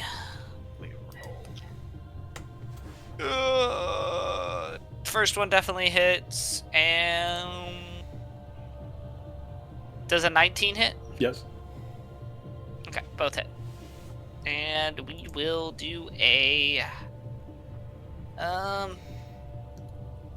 yeah, I want to leave one level 1 spell slot up. So I'm gonna do a 1 level 2 Divine Smite, and the other one just as a normal attack. Okay. So that's going to be 8 plus 7 is 14 plus 1d8, because I automatically get my d8 now. Move Bad Yes. roll. Okay, so the first attack's going to be 15 damage, and then the second attack is going to be 15 plus 5d8.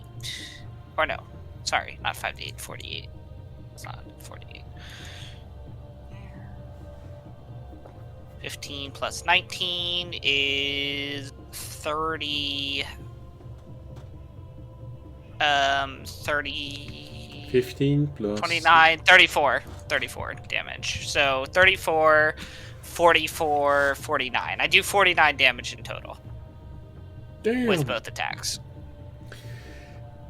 A mighty attempt. It just recoils with all of the damage that you managed to inflict, but it is still holding on by a thread, meaning that unless you have something else you can do. Nope. Meaning that Fisher is most likely going to be the one to finish that thing off. Unless Ornak wants to. Oh yeah, that's right. I forgot to roll. Oh, I just assumed he was the back at the end. Oh no! You're right. He rolled a 4. Do it, Ornak. You got him. Finish him off. Going around at the speed of tree. Or throw a heal towards Jorg and rely on... Oh, well, no, Jorg's a bear, so he can't anyway. So I guess he would probably go to finish it. Yeah. Hey, he gets advantage on his attack. Oh, yeah. Let's go. Advantage on the attack. Let's go with a classic Thorn Whip. Wow. 19 exactly. Well, at least he hits. Now, let's see. Can he do enough damage to unsummon him?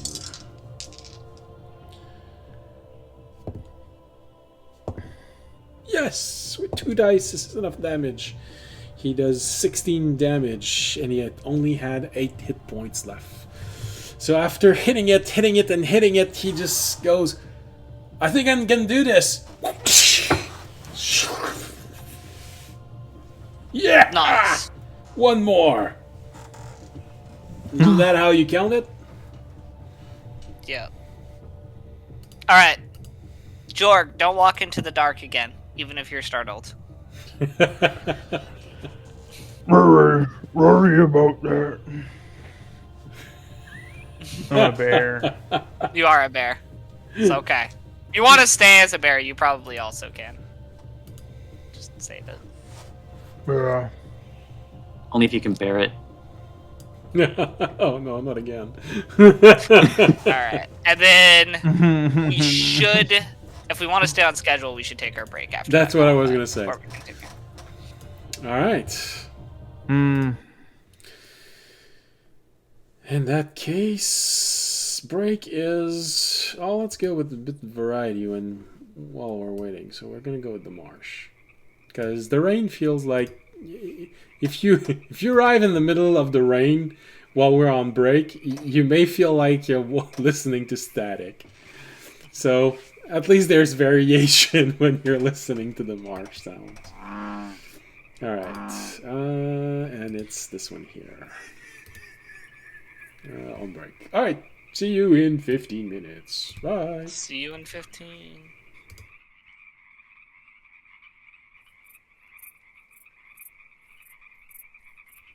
Hello, and welcome back. Don't worry, we didn't lose players. It's just that we have camera problem with one of the players, which makes Discord change how everything is positioned. So, is it gonna work? Is it gonna work? Is it gonna work? No. If it works, it's gonna work fast. Well, if you don't mind having it like this, I'm gonna put your photo on top, and I don't have to redo where everyone is. Yeah. Did you leave the call during the break, Fisher? No. No. Okay. This last time too, where you like turned off your camera and then it doesn't turn back on. Yeah, and I have since left and come back. Failed to start camera. Error 212. Having issues with video calls. Let us try to help. Yeah, That's no, what's I showing already- on the stream. No, that's what's showing on the stream. Oh, Yeah, there we go. There's an image. All right. Oh, he doesn't have his hat though. Oh. Well, that's what. No. All right. Well, he. And why do we even have? Oh, okay. You turn. Leave your camera on because I don't want to have to replace all of the cameras. All right. Okay. Thank you. It's okay. I can be Jorg. I don't think Remy's gonna like it. Although, with how often all of this happens, I feel like maybe it could be canon to have an episode where you all get switched bodies. Oh, audiences and Jorgs. Okay, that's gonna take some getting used to. Audience would go take a bath. What would be even worse is if Jorg was in audience's body, because then there's a lot of conflicting emotions there. Yeah, that's fair. It's like Jorg is hot. No. Also very funny. Jorg starts getting visited by all of audience gods in his dreams, and it's just like, what the fuck is happening? But it would be also very traumatic for Remy if he woke up and find he was in Jorg's body. So it's a good thing that I believe druids are still proficient in daggers. Because I think you just try to end it right there. All right. Jorg, no, get out of the window. Out of the window. Jorg, you gotta be a bird if you want to fly. He would jump out the window quicker if you said that. I mean, I guess that would be like an unintended positive. Just like, if he's just really going to end it now, he can at least wild shape into a bird and then nose dive to his death. You see Remy turn into a hawk, just fly to the top of the map like as high as he can go, and then just switch back. I feel like I've seen it in games. All right. The room. we keep shadowing ourselves. Sam, you and me. You say something, I'm just about to say the same thing. I say something, you say the same thing. Yeah. You say we should go on a break, and I was just starting to. Yeah, that's exactly what I was gonna say, and we both said at the same time. All right. I feel Are like they becoming the same person? I wouldn't wish you all. I wouldn't wish you that. That's sort of a no. I don't want to curse you. You've been nice with me. All right. So, Calm comes back into this destroyed library. Arunak looks at you, Jorg, while you're in bear form. He says, if you wanted me to heal you, you gotta go back to your normal shape, because that's not gonna do a lot if I try to heal you now. I don't know what that means. Transform back. I said, oh.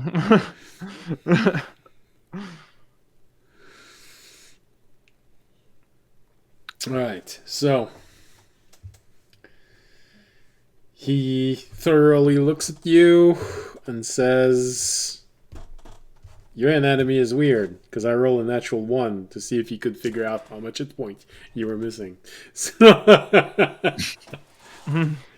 are you supposed that dangling thing is supposed to be between your legs? I mean, it feels like a weird place put anything.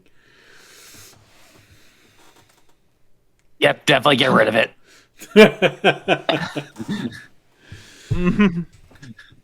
I don't use it.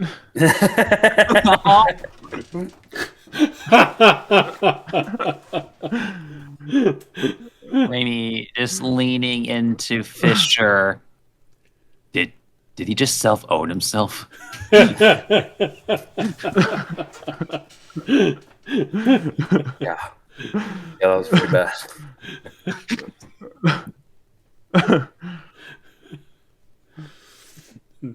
From inside of you, Fisher, you hear Tenad say, "Oh, well, I think he figured it out. Look at his face." All right. Anyway. Oh, no, here we go. So, he shouldn't use all of it. All right, he already used all of his necklace, which means let's go with just a little cure wound. He doesn't want to use everything, just in case there's still a lot of place to explore. Well, I do feel like since these are all summoned creatures, if there might be a summoner somewhere. We may have to fight him. We might want to save some resource. Yeah. So no, not cure. All right, so it's 18 points of healing, Jorg. Does that put you above 2/3 of your hit points?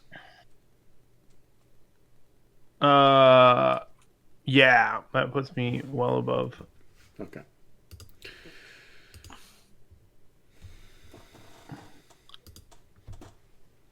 I think he's just a little bit hurt now. If I did my math correctly in my head. Mm-hmm. Yeah. Normal. I'm messing around. Let's see how close I am. 11, 12 hit points? Somewhere in there? Yeah. All right. Well, in that case. 14? I don't know. Somewhere in there. Yeah. Okay. That was close. In that case. Mm-hmm.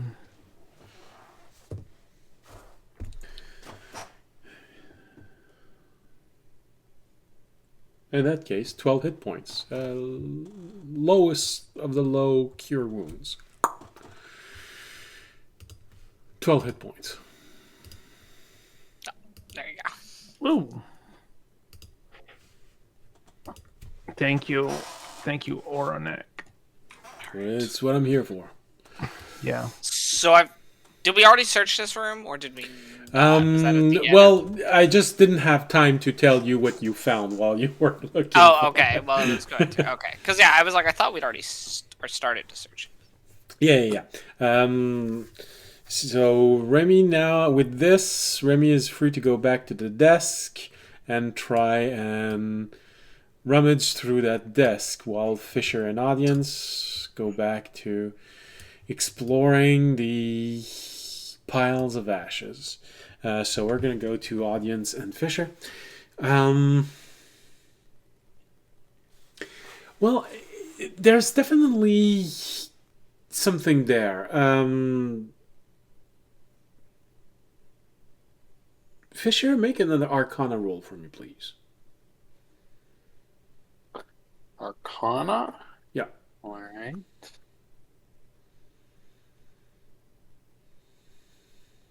Uh, 20.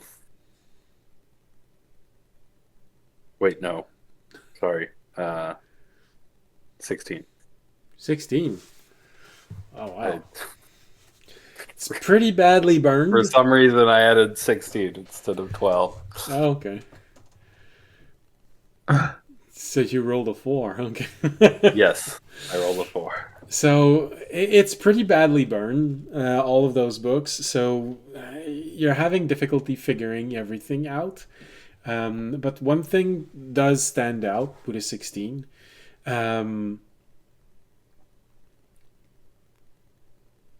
Most of the book that have been burned, books, scrolls, and things like this, they all relate to spells. Research on spells, book about spells.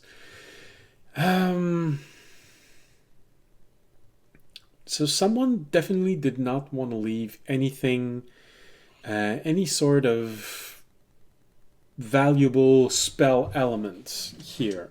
It feels like they were all put in a huge pile and set ablaze.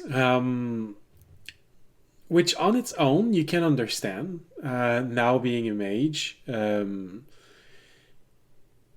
someone has your mage book, or scrolls that you made, or just pages from your book, because everything is annotated specifically for you as you're doing your research, it is easy for someone to try and find you. Because the moment someone knows a little bit about a sorcerer or a wizard, if he's ever seen his handwriting, it's gonna, or his character, it's going to be relatively easy to figure out who wrote those spells. So there was a definite effort into keeping the contributors of spells for this anonymous. Most of what is left is unusable for that, although you do find a very nice book cover which seems to have survived the fire, but not the pages inside. So if you ever wanted to decorate one of your spell book, it's relatively pretty, well made. Fire resistant.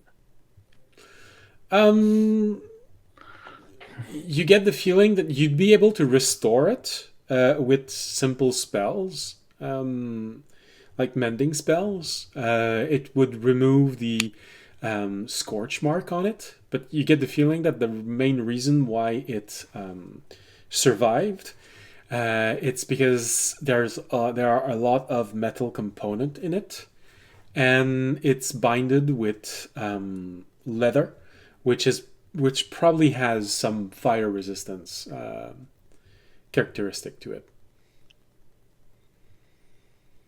Mm-hmm. Other things that you find as you're doing this.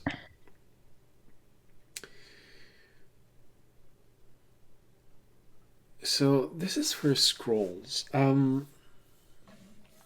You find a surprisingly low amount of book remains for things that go outside of scroll work.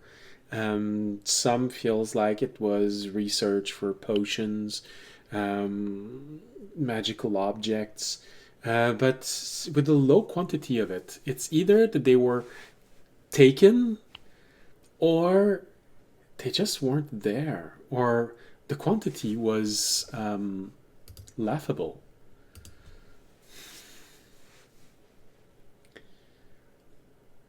Which begs the question, did the wizard abandon the other types of object just because Remy couldn't make them? That feels like an awful...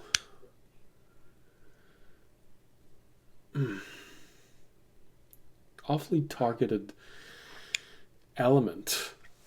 Just because he wouldn't be able to do this, you have ample proof that there were other kids, so other people working on different things. So yeah, either it was abandoned to favor only what Remy was able to properly do, or it was favored when leaving, and only the things that Remy worked on were left behind, which also in its own way feels targeted. Mm-hmm. Hmm. So it's either the stuff Rami worked on wasn't important and was left, or was important and Um, or More, Yeah, go ahead. what I was getting from that is it's a weird coincidence that the wizard seemed to be targeting so much of his operation onto what Remy could actually do. okay. And that's kind of like a weird coincidence that he would have defined his whole kind of like Yeah. project on just what Remy could do, like what basically a random child could do instead of like something else. Yeah. Like, that's just a weird One coincidence. way or the other, this really does come out. Either because all of what is here was targeted toward Remy, or because only what Remy worked on was left here to be destroyed. So, one way or the other, Remy seems to have been really targeted by all of this. Mm-hmm.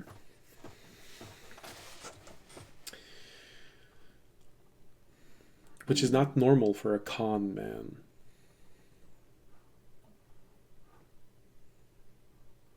Usually con man will only go for what gives them the most, not what hurts one person the most. Unless they're excessively spiteful, but seeing as how Also, Remy was brought in as an egg. it does fit a little bit that since being back in this place, this whole place seems a little bit targeted towards Remy and not like just a random thief coming back to like steal from a magic person's like store. Mm-hmm. Maybe once Remy escaped, the dragon came back and was angry at the dude. Either that, or it's possible the escape was meant to happen, and this is a setup for if he ever returned.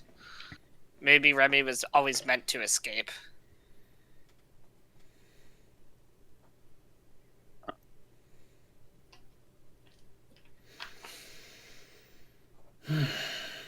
Which simply brings more questions. Why? What makes him special? Well, I think we know what makes him special is we were all the people that went back in time and fucked with this dragon in the past. He probably remembers that.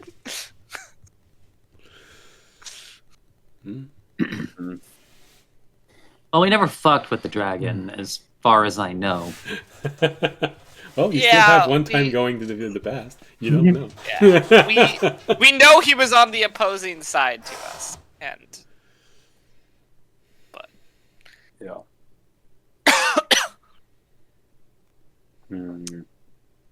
and whoever we also know that he might not be working for a higher power, but he's certainly working with something else, I think. That also potentially doesn't like us. I don't completely know why. A dragon like him, having elements of red dragon into his blood, into his temper, would definitely not work well with someone else unless he sees benefit into it. So if he's working for a god, he's not working for that god out of conviction. It's just out of convenience. As I said, he's probably not working for someone, but he might be working with someone. I mean, we've literally seen him work with people before. We saw him work with the Eldritch Horrors in the last battle. Yeah. So, and we know that there's something else that really doesn't like us, like the thing that wrote the message at the Toby's monastery. There was the voice that cried out in deep anger when we got the princess to escape when we went to the past that I don't think was the dragon, it was like something else. So, There's still some element of something that could just be fucking with all of us because it hates us for stuff we've either done in the past or might do in the future. I don't know. Timeline's a little fuzzy. Well, that's what happened when you mess with time. Mhm. Oh my, I think I've gone cross-eyed. Which I guess raises the question if this thing knew of us, because we do seem to all be connected to the Hunter cult and knew of this. If we're preventing it from doing something, why didn't it just kill us when we were children? But there has to be some reason for that. But I'm not smart enough to know that. But you're smart enough to wonder why. Yeah, like if Remy was under this dragon's power when he was a kid or an egg almost, and it knew it was Remy, unless it wasn't sure and it just thought it might be Remy. But if it knew it was Remy, why didn't it just kill him? Like, and then prevent all this from us ever even becoming adventurers? Anything. Time stuff. Well, above table, we brought up a possibility before that the reason why we're being left alive is because there is something that we have to do that is vitally important. It's like, so they're perfectly fine with making our lives absolutely miserable, but not quite getting rid of us until whatever needs to be achieved is achieved. Yeah. It could also be, we need to exist for them to succeed, but we're going to be trying to prevent them as... And Terranad would probably finish that line of thought. Well, of course, only you, Fisher, hears that. Which would mean that the most obvious conclusion of that line of thought would be, once you have traveled for the third and probably last time into the past, then you would have accomplished what cannot be changed. And then you will be free game. That's a good point. So let's just never go back. Yeah. Yeah, I'll tell everybody what Terranad said. Yeah, that would make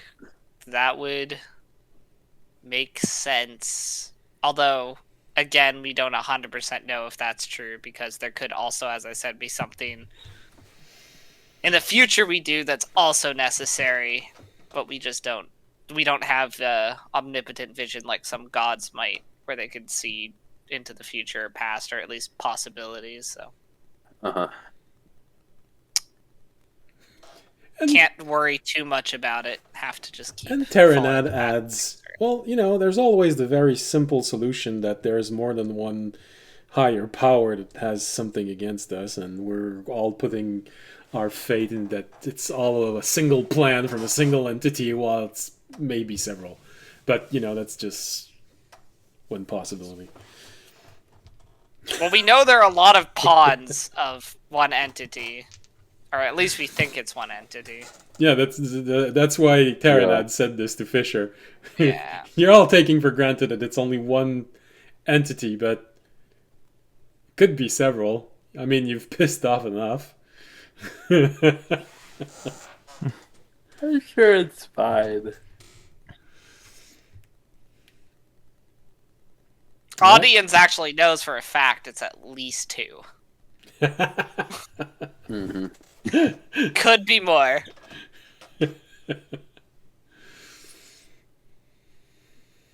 But which 2? Well, the Hunter God is one of them, but he's also doesn't seem like the highest power in all of this. But usually greater gods don't waste time creating avatars unless it's really important, and he wants to have a fully powered avatar, so yeah. But then again, why would a god want an pawn. Avatar? Yeah, he's just a pawn in the puzzle. Although, don't tell him that, because probably wouldn't like it. Yeah, probably not. Unless that's why he went mad. He figured it out on its own. All right, so from that point, where do you go? Oh yeah, Remy. Remy. I was like, Remy got to know his stuff from the library. All right, so Remy, you look around that desk trying to figure out why is it so pristine? Why is it so shiny? You start pulling everything that may be connected to a hidden compartment, hidden wall, hidden something. At one point, you have oh yeah, I'm so good. You feel under the desk. You feel the desk can be opened. Just a little pushing up, you hear that little... I'm so good. Push it up, and dexterity saving throw. Dang. It was going to happen eventually. Fortunately, it's a dexterity saving throw. 24. 24, okay. Whoever did this really hates you, but fortunately, you managed to pull away from the trap just in time as you see this volley of magical missile just... Whoa! It's been a while since a trap was this close to your beak. Good lesson.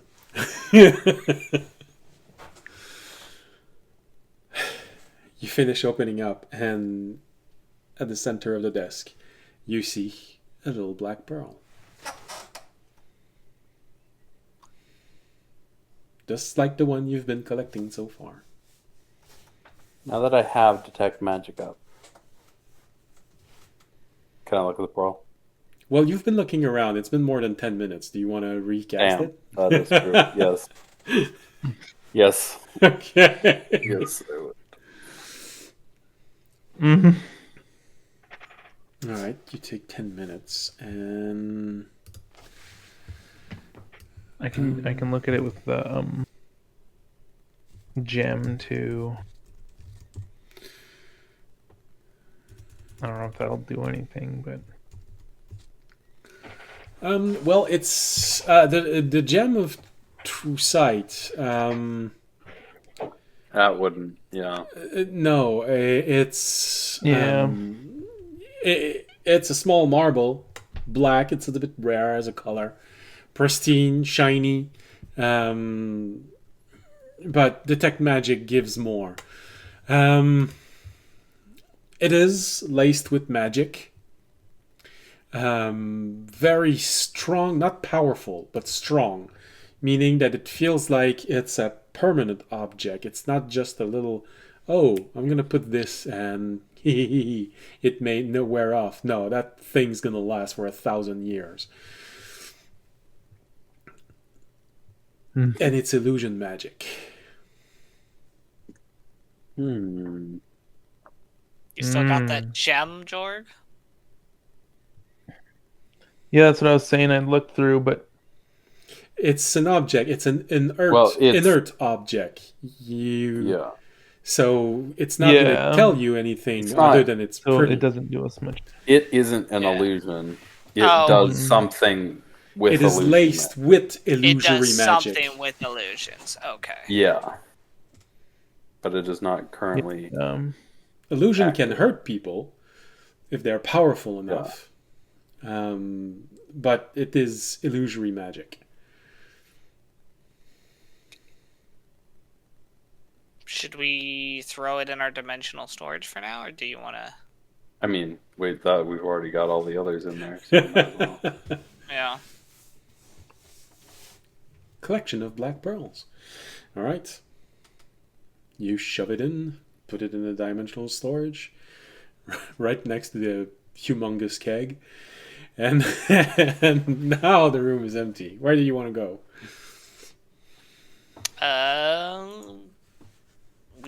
haven't. What's it down? Up was just like a bathroom, right? Yeah, up was. Remy remembers seeing a few doors, and it's where he used to go to the bathroom. But he's never been into the other doors. He just knows the door which leads to the bathroom. Wait, so I lost track of this map. What rooms have we been in, or is this a new?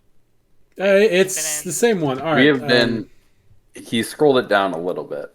Yeah, we scrolled it down. Okay, I see. Yeah, that's why I was confused. Is because it got scrolled down. Yeah. I see. Okay.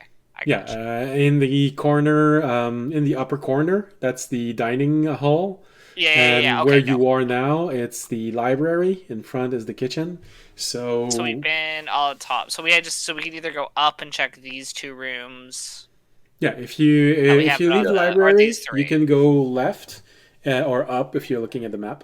And there's the bathroom, which Remy knows where it is. It's the entrance is at D4. And there are those 2 other rooms. Remy has only seen the doors to those rooms. He doesn't know what they are. So there are 2 rooms.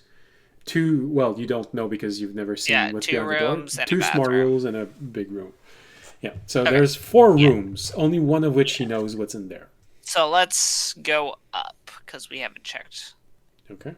And then we'll keep going down after because then we've checked all the rooms at the top of the map. Okay, I'm going to change that. We go back to Fisher first. Remy second. Audience third. And last out, close the door, and then pick up the lever. All right.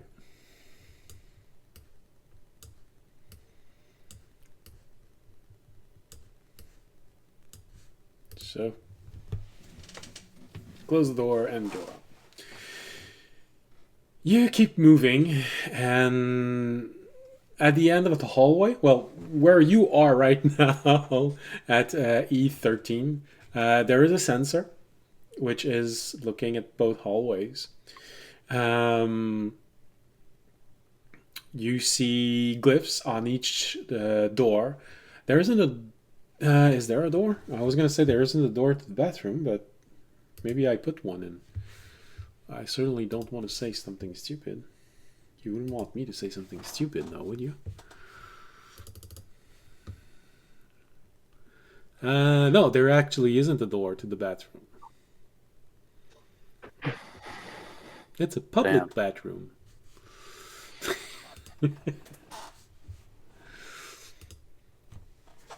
And 2 other doors. Each That's a very public bathroom.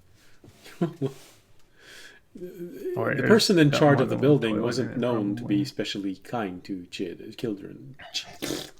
Let's try and not mix words together. Children. Kid and children with chickens. What? No, that's not what I want to say. Kid, children.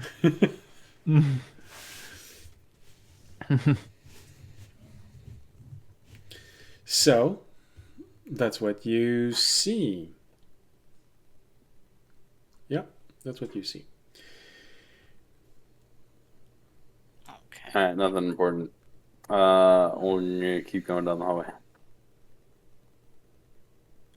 I don't know, what are the odds that they were going to find a pearl by shoving our hands down one of the toilets? Well, there are other, like I said, there's 3 rooms and the bathroom. So, do you want to go into the small rooms? Well, you don't know they're small rooms from the outside. You just see the 3 doors. The next one, the big one. The one at the end of the hallway. No, the next one right in front of us. That's not the little corner bathroom. No, the 3x3. Yeah, that's the bathroom. Yeah. Oh, okay. I think these are. I think these are bedrooms, but we don't know. Have we? You'd have to open the door to know. We haven't opened one of these corner ones yet. We see the bathroom. Okay. I thought this corner one we were right in front of was the bathroom. Okay, never mind. No. we'd have to. Open it. Is there a glyph on this door Yes. right in front of me? Yes. All right. I will turn off the lever. All right. Cool. Roll the lever. Fuck. What does that do? That's a 25. No, fuck, because it jumped out of my Okay. dice tray. Oh, okay. All right. Easy this time. You sort of, because you had to push a little harder the last time, you wanted to be sure, and you just, oh, okay. Hope nobody saw that.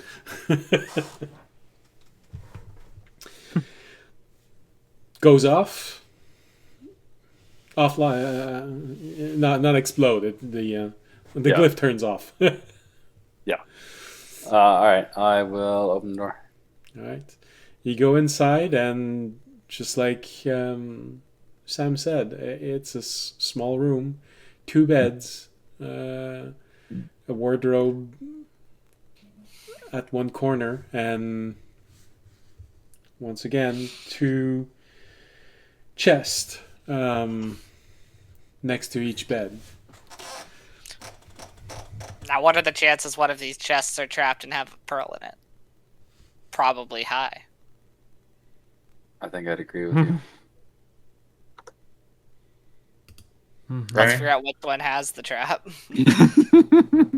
I tried earlier and I blew myself up. So Well, you Remy, have, which chest has the trap and the pearl? well, it hasn't been 10 minutes, so you'd probably see the trace of magic on one chest. oh, sweet. The trace on magic from the trap. Yeah. Yeah. Yeah. All right. It's that one. Okay, let's get the pearl out of it. All right, well, if it's the same trap as before, then Remy has a very convenient way of going around that trap by using Mage Hand, just opening the chest. You see the volley of magic missile, and you find a pearl at the bottom of the chest. Sweet. Once again, the personal effects inside of the chest, they're small, child size, so human child or halflings. All right. So obviously, when we bring all the pearls together, we can summon the dragon and make a wish. I think we're past. I think we're past 7 now, though. So, or maybe we're at 7. I don't know. I can tell you how many pearls you have. We've gotten one from pretty much every room we've gone in, I think. You have 1, 2, 3, 4, 5. This is your 6th. Yeah, I counted 6. Yeah. Because we didn't find a pearl in the kitchen. Yeah, we did not find a pearl in the kitchen. That's true. Cool. All right, let's move on. I think these are more just pearl rooms. Pearl. I mean, I don't know. I'll briefly glance at the bath. There's no door to the bathroom, right? No, you can just see inside if you want to go in. Sure. I mean, audience will do a quick sweep of the bathroom, but Paper. You see a child. Sorry, do you have something? I have something stuck. Never mind, it's out. I don't know. One of Remy's friends, I guess, probably.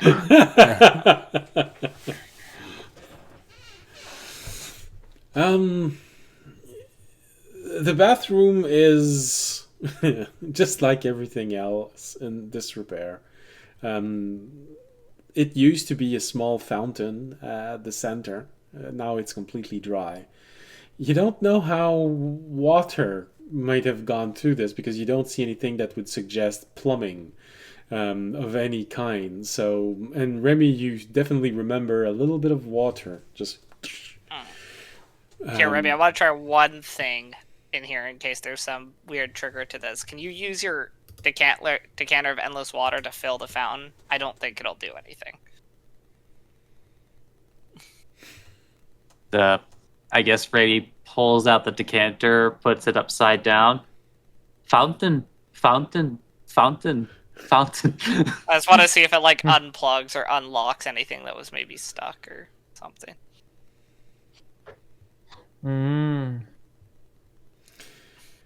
You start pouring water inside, and it fills, it fills, it fills, it fills.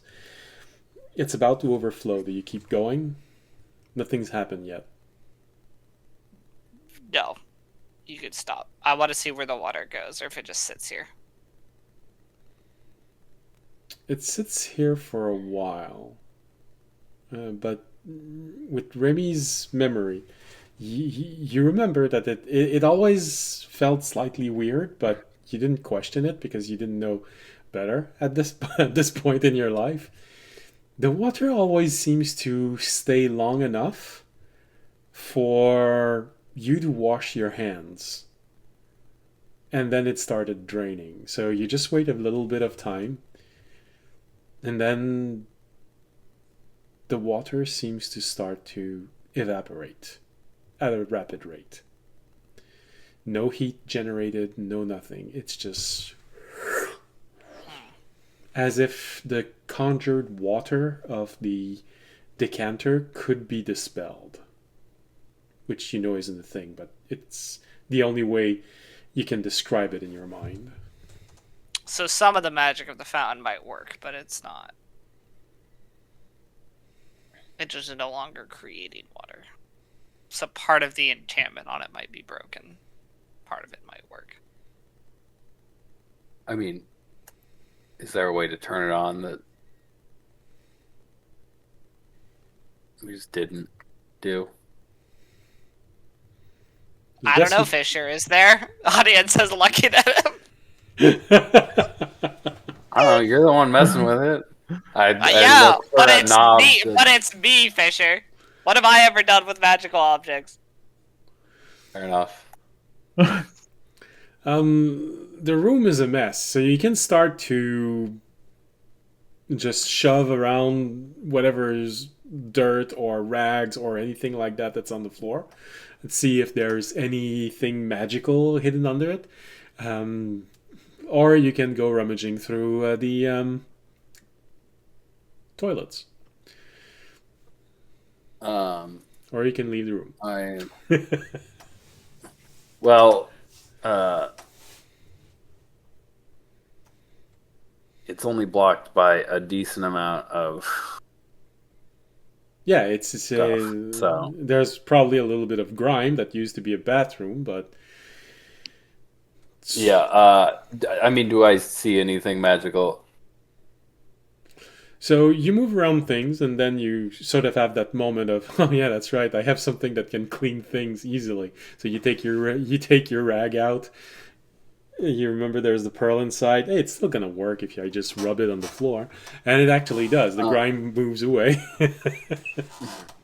I was thinking just with detect magic, does anything pop up?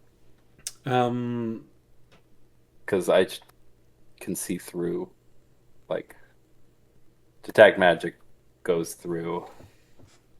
Okay. A decent amount. All right then. Well, it's more boring like this, but that's how you want it. That's okay.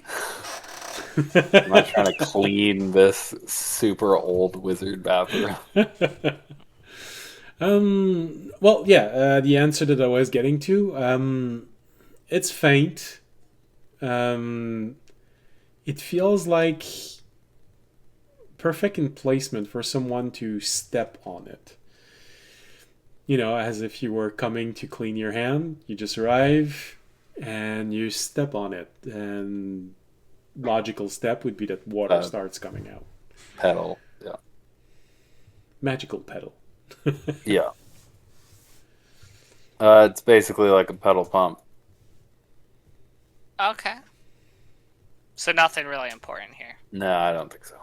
That's what I thought. Just had to double check if there was something weird with the fountain.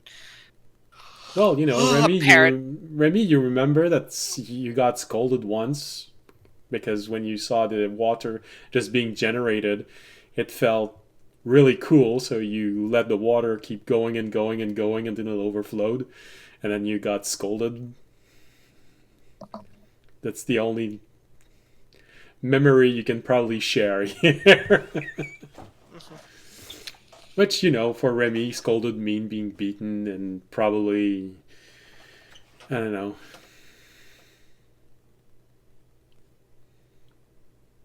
Have your feet whipped. I don't know. Alright. Audience is going to move on to the next room. Okay. Beatsies. Yep. Which I assume...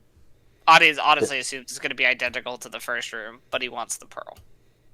Okay. Well, yes, in that case, we can easily... Watch the door. Yeah, there's still a glyph. Every single door has been trapped in this forsaken place. I'll do the same thing with the lever.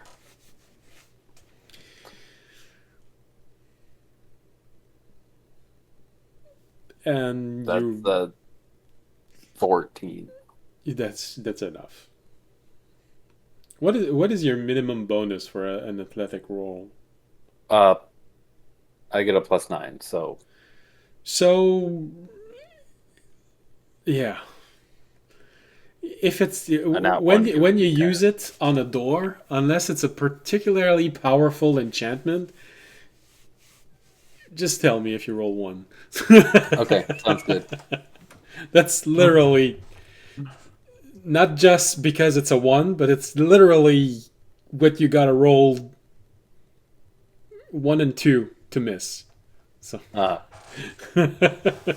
right. So yeah, it's the same thing. It's another room. You find the same elements, the same trap, the same little story, wardrobe. And this one, you feel like, okay, one of them might have been a little girl. Just because, the way the dress, the way the robe is made, you sort of feel like, okay, that feels like a cut that would be more for a woman than a man. Because Maybe this is where Remy's friend lived before she got disappeared. maybe it would certainly fit with the last time you saw her. She was moving up that hallway. All right, let's get the pearl and get out of here. Yep. Now it's a collectathon. Just like we're not exploring anymore. We're just grabbing. Yeah. Right. The room at the end of the hall. Alright, we keep moving in a Frago formation. I mean, hey, do you think we'll get a jiggy if we collect all of the pearls?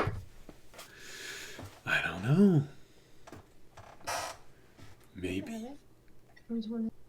Alright. So you get at the door. Once again, you open it. You unmagically seal it, and then you open it. This room is different. It's a little bit bigger. There's a lot of shelves, a lot of damaged crate, eviscerated bags. Remy, you didn't know that there was one here, but this room sort of brings you a memory of another room somewhere else. It's a storage room. Or at least it used to be. Ooh. I was thinking of that or a pantry.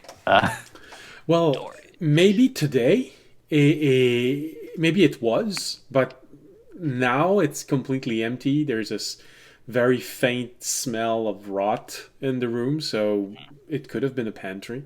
But you're not sure. Do you enter the room? Yes. Okay. Oh, but I did think Yeah. of something. Yes. Jorg.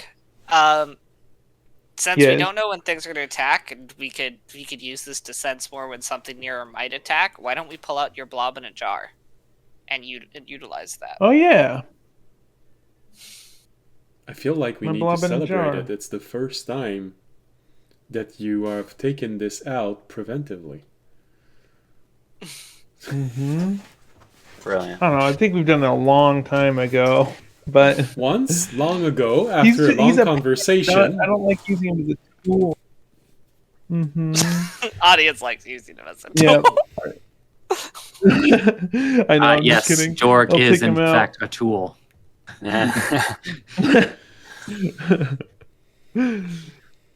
I'll take out the tiny blob. Okay.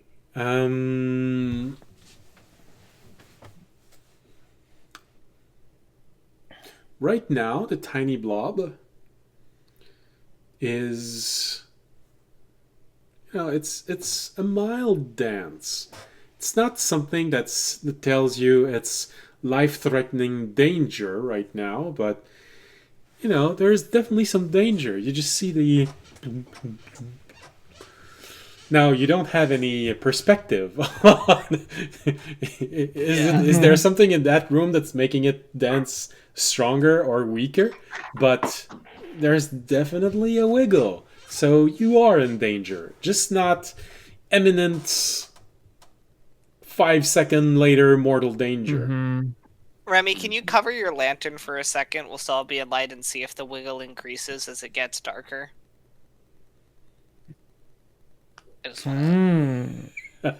Are you sure? Just like it, Well, maybe none just of like us would. I mean, none of us would be. I don't want any of us to be in darkness, but I just want to see if it increases if the room becomes more dark. Or I still have lights up that we're all standing in, but the overall light decreases. Yeah. I just want to see if it's just basically telling us about the shadows and the darkness. If it's bright light +2, it goes to bright light +1. Yeah. Yeah. I bet there's something to do with light and the shadows. I just want to see if that's what it's letting us know about. I guess maybe we'll close the shutters and then close his eyes.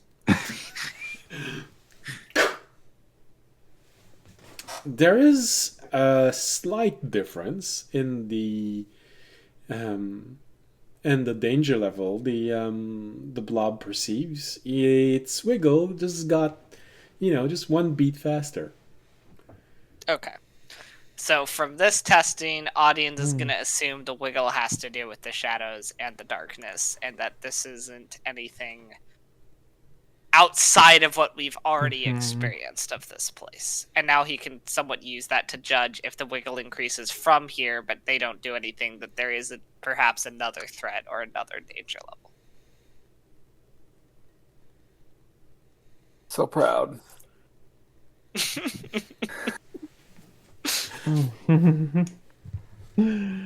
Yay. Thank you, little blob. I'll give it a piece of beef jerky. Oh, damn. Before I put it away. It got to eat twice in a month? Don't overfeed it, man. You don't want to break it out. I have been eating. Yeah. I'm gonna. You give it a little piece of jerky, and for a brief moment, you just see him tremble. And it goes back to wiggling. Yes, we can go investigate this room. All right. I will help whoever wants to be helped. So probably Fisher. I'll just stick with helping Fisher in his investigation. All right. So I'll cast guidance on Fisher. Fisher enters the room. Audience enters the room. Remy's just behind. The moment that audience and Fisher enters the room, however, there is a figure that appears on the other side of the room. Does it wiggle more now? Well, here's the thing, is that when you enter the room, Fisher can now look at the walls which are on each side of the door, which you couldn't see because it's a cone going forward when you're in the... There is a glyph on the wall, a glyph very similar to the other one that had a child, but what you see in the room is not a child. It's an adult. And the adult turned around. It's a very tall, emaciated figure, just looking at you, says, "You're not authorized to get some food here. Go away." Is this just a storeroom? Why should I answer you? I don't know who you are. Go away. Who are you? Again, questions. This is my room. Go away. Then you make one step closer to audience and Fisher.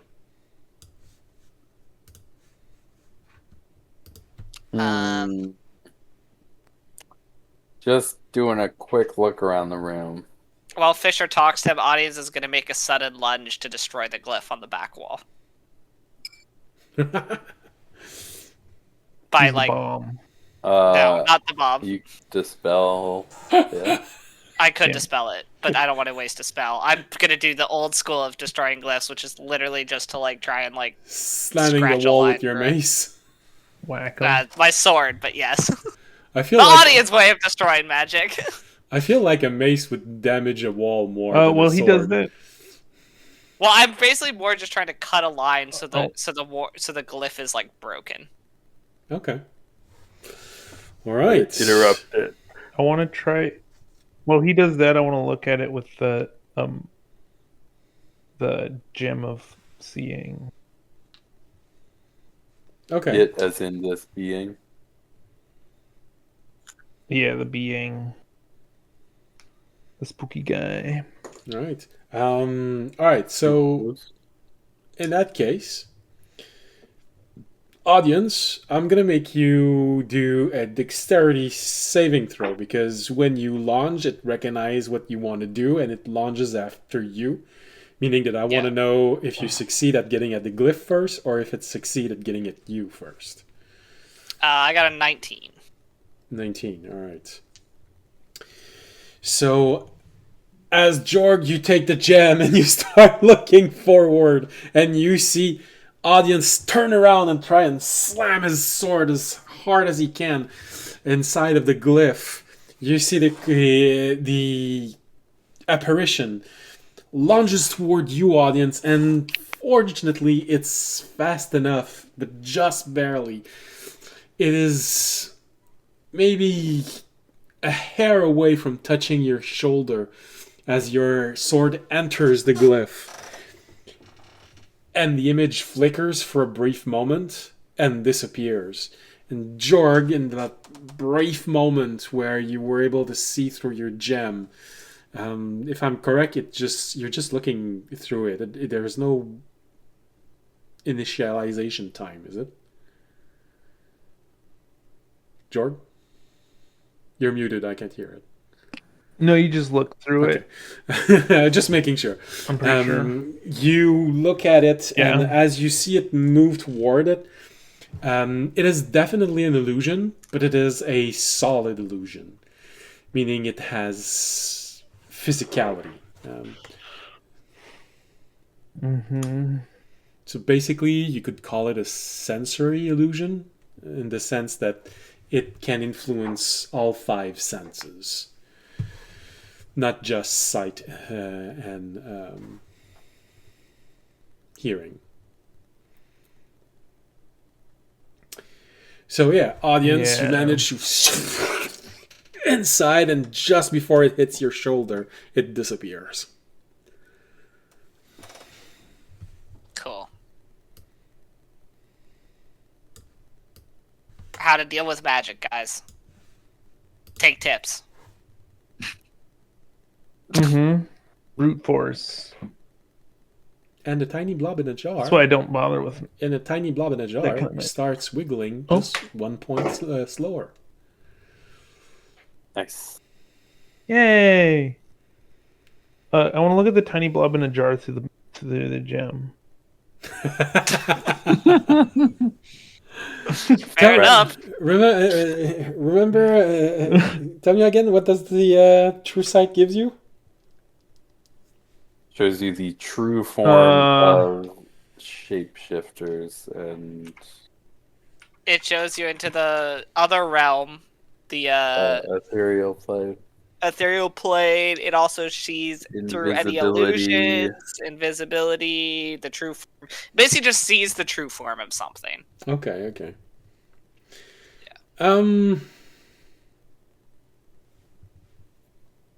It is exactly what it looks like.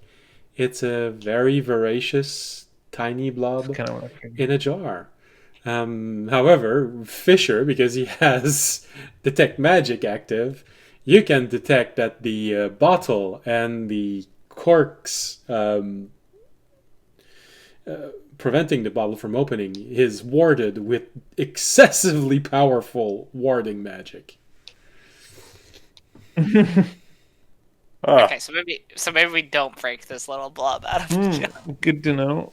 I think that was something that we were told. Yeah. Yeah, Very you specifically just when never we got Pretty sure there's a movie about Let's that. go. Yeah. Let's go to the Several, I hunter think. realm, wherever the hunter god is, and then let the jar blob out. Yeah, but have you ever thought of the idea that we create something worse than the hunter god? Yeah.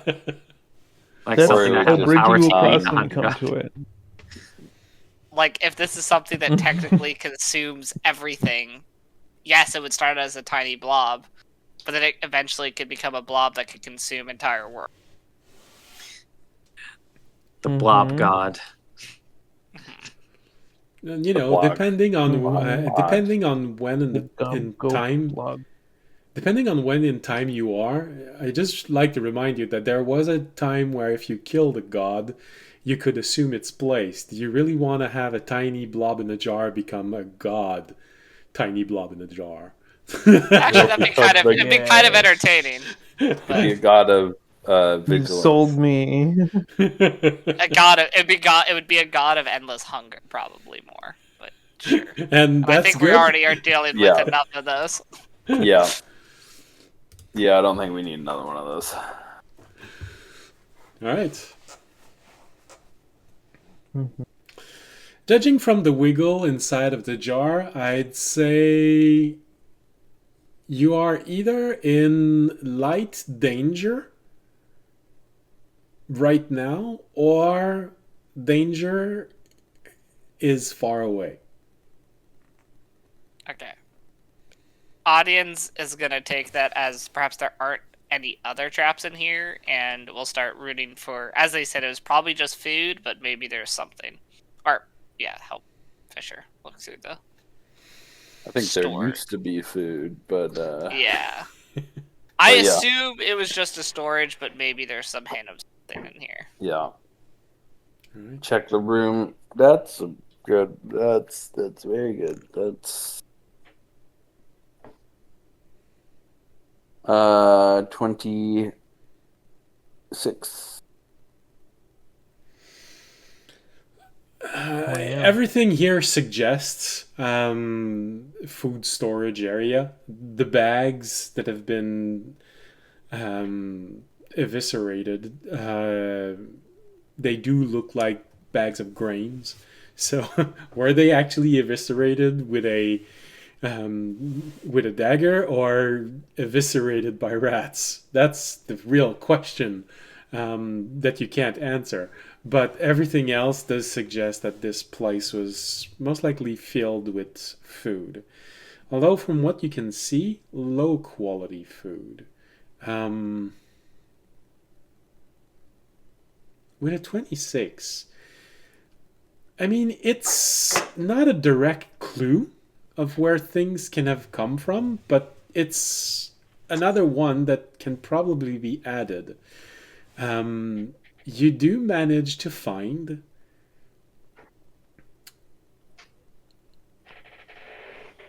what probably was a crate in which there was cheese. And the crate does have part of an emblem.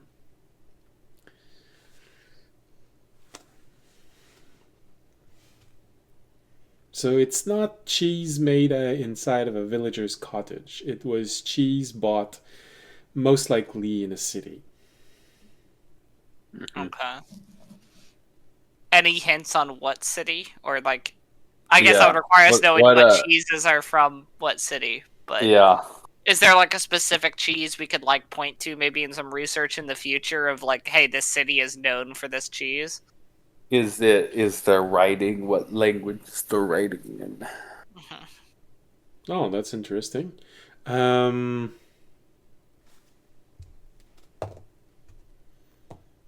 Yeah, there is a letter. Like I said, it's a partial emblem. It's not completely there, but you see a letter on the emblem, and it's part of the Dwarven alphabet. Ooh, I can read it. It's a T. You don't know what the rest is, but that's a T. All right. I'll let them know. I'll be like, Dwarven alphabet, it's a T.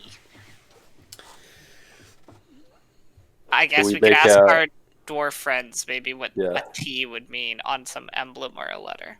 Yeah, maybe. Have you seen anything like this before? What role can I make you do? I guess it would be investigation. See if in your past you remember seeing an emblem.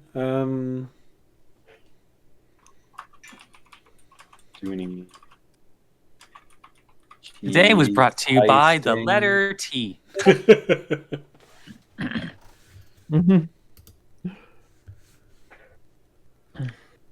That will be 25. 25. Okay.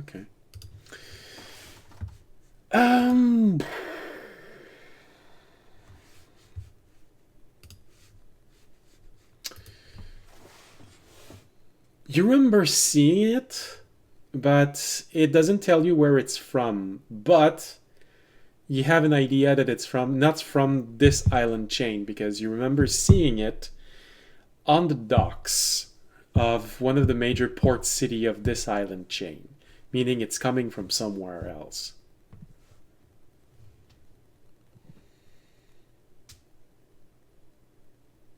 People were unloading it from a ship.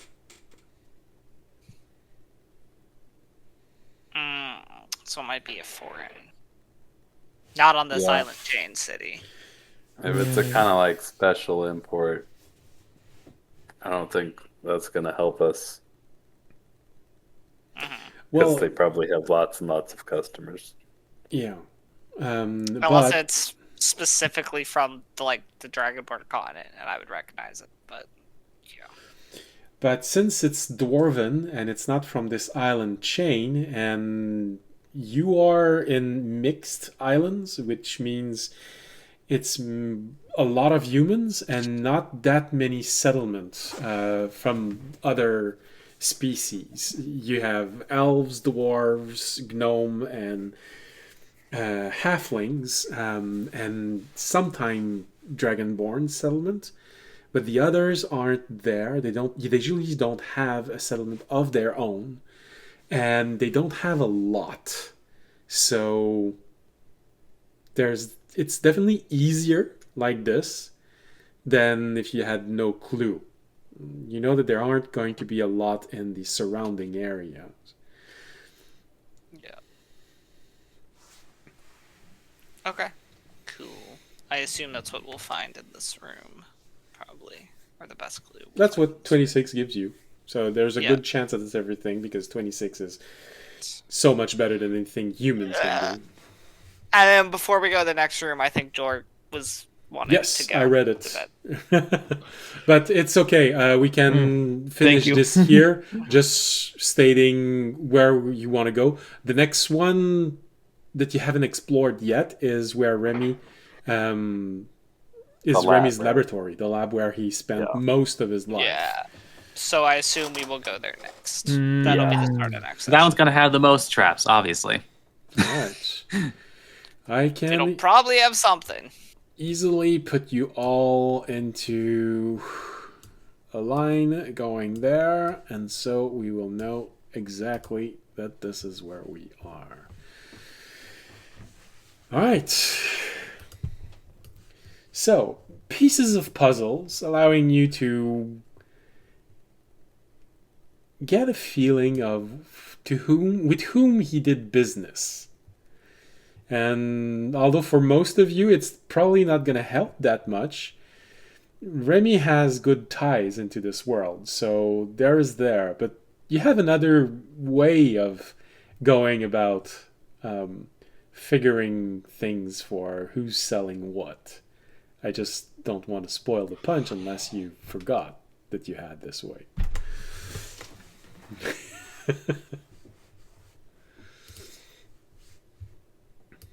But you do have enough right now to be able to figure a lot out. But, keep exploring. You might find so much more that it's going to become easy. So with this, that's going to be tonight's episode. Sound of a crackling fire, because it's always nice ending with this. Makes for good ending. And yeah, we have the computer for Fisher. All right, so we spent all of the time on the everyone's there, so let's just have something that's not too... Oh, here we go. At least we have a good picture for that to finish with. Alright, so thank you for being here tonight. Thank you for watching. Hope you had a pleasant, whatever part of the day it is, wherever you are in the world. Hope you found whatever it was you were looking for. If you want to watch more, well, the next new episode is on next Wednesday. On Wednesdays, the broadcasting time is for Western audience, so 7:30 Western Coast. The rebroadcast is 7:30 Eastern Coast. So, if you live on either coast, you have a specific time for each one of you. And in between, so tomorrow, on Thursdays, map making and world building with me. Perfect time if you want to talk to me. Yeah, that's the schedule, and that's it. Thank you for watching. If you want to support, we got Twitch, Twitter, YouTube, Patreon, a link to give donations, so feel free to help in whatever way you can. It's very much appreciated by us, and even more so by me. And of course, you can always just spread the word of the channel. That's free, and that's easy to do, and mostly effortless, and it helps. So, thank you. See you next week. And as always, stay safe and stay healthy. Good night. Good night. All right.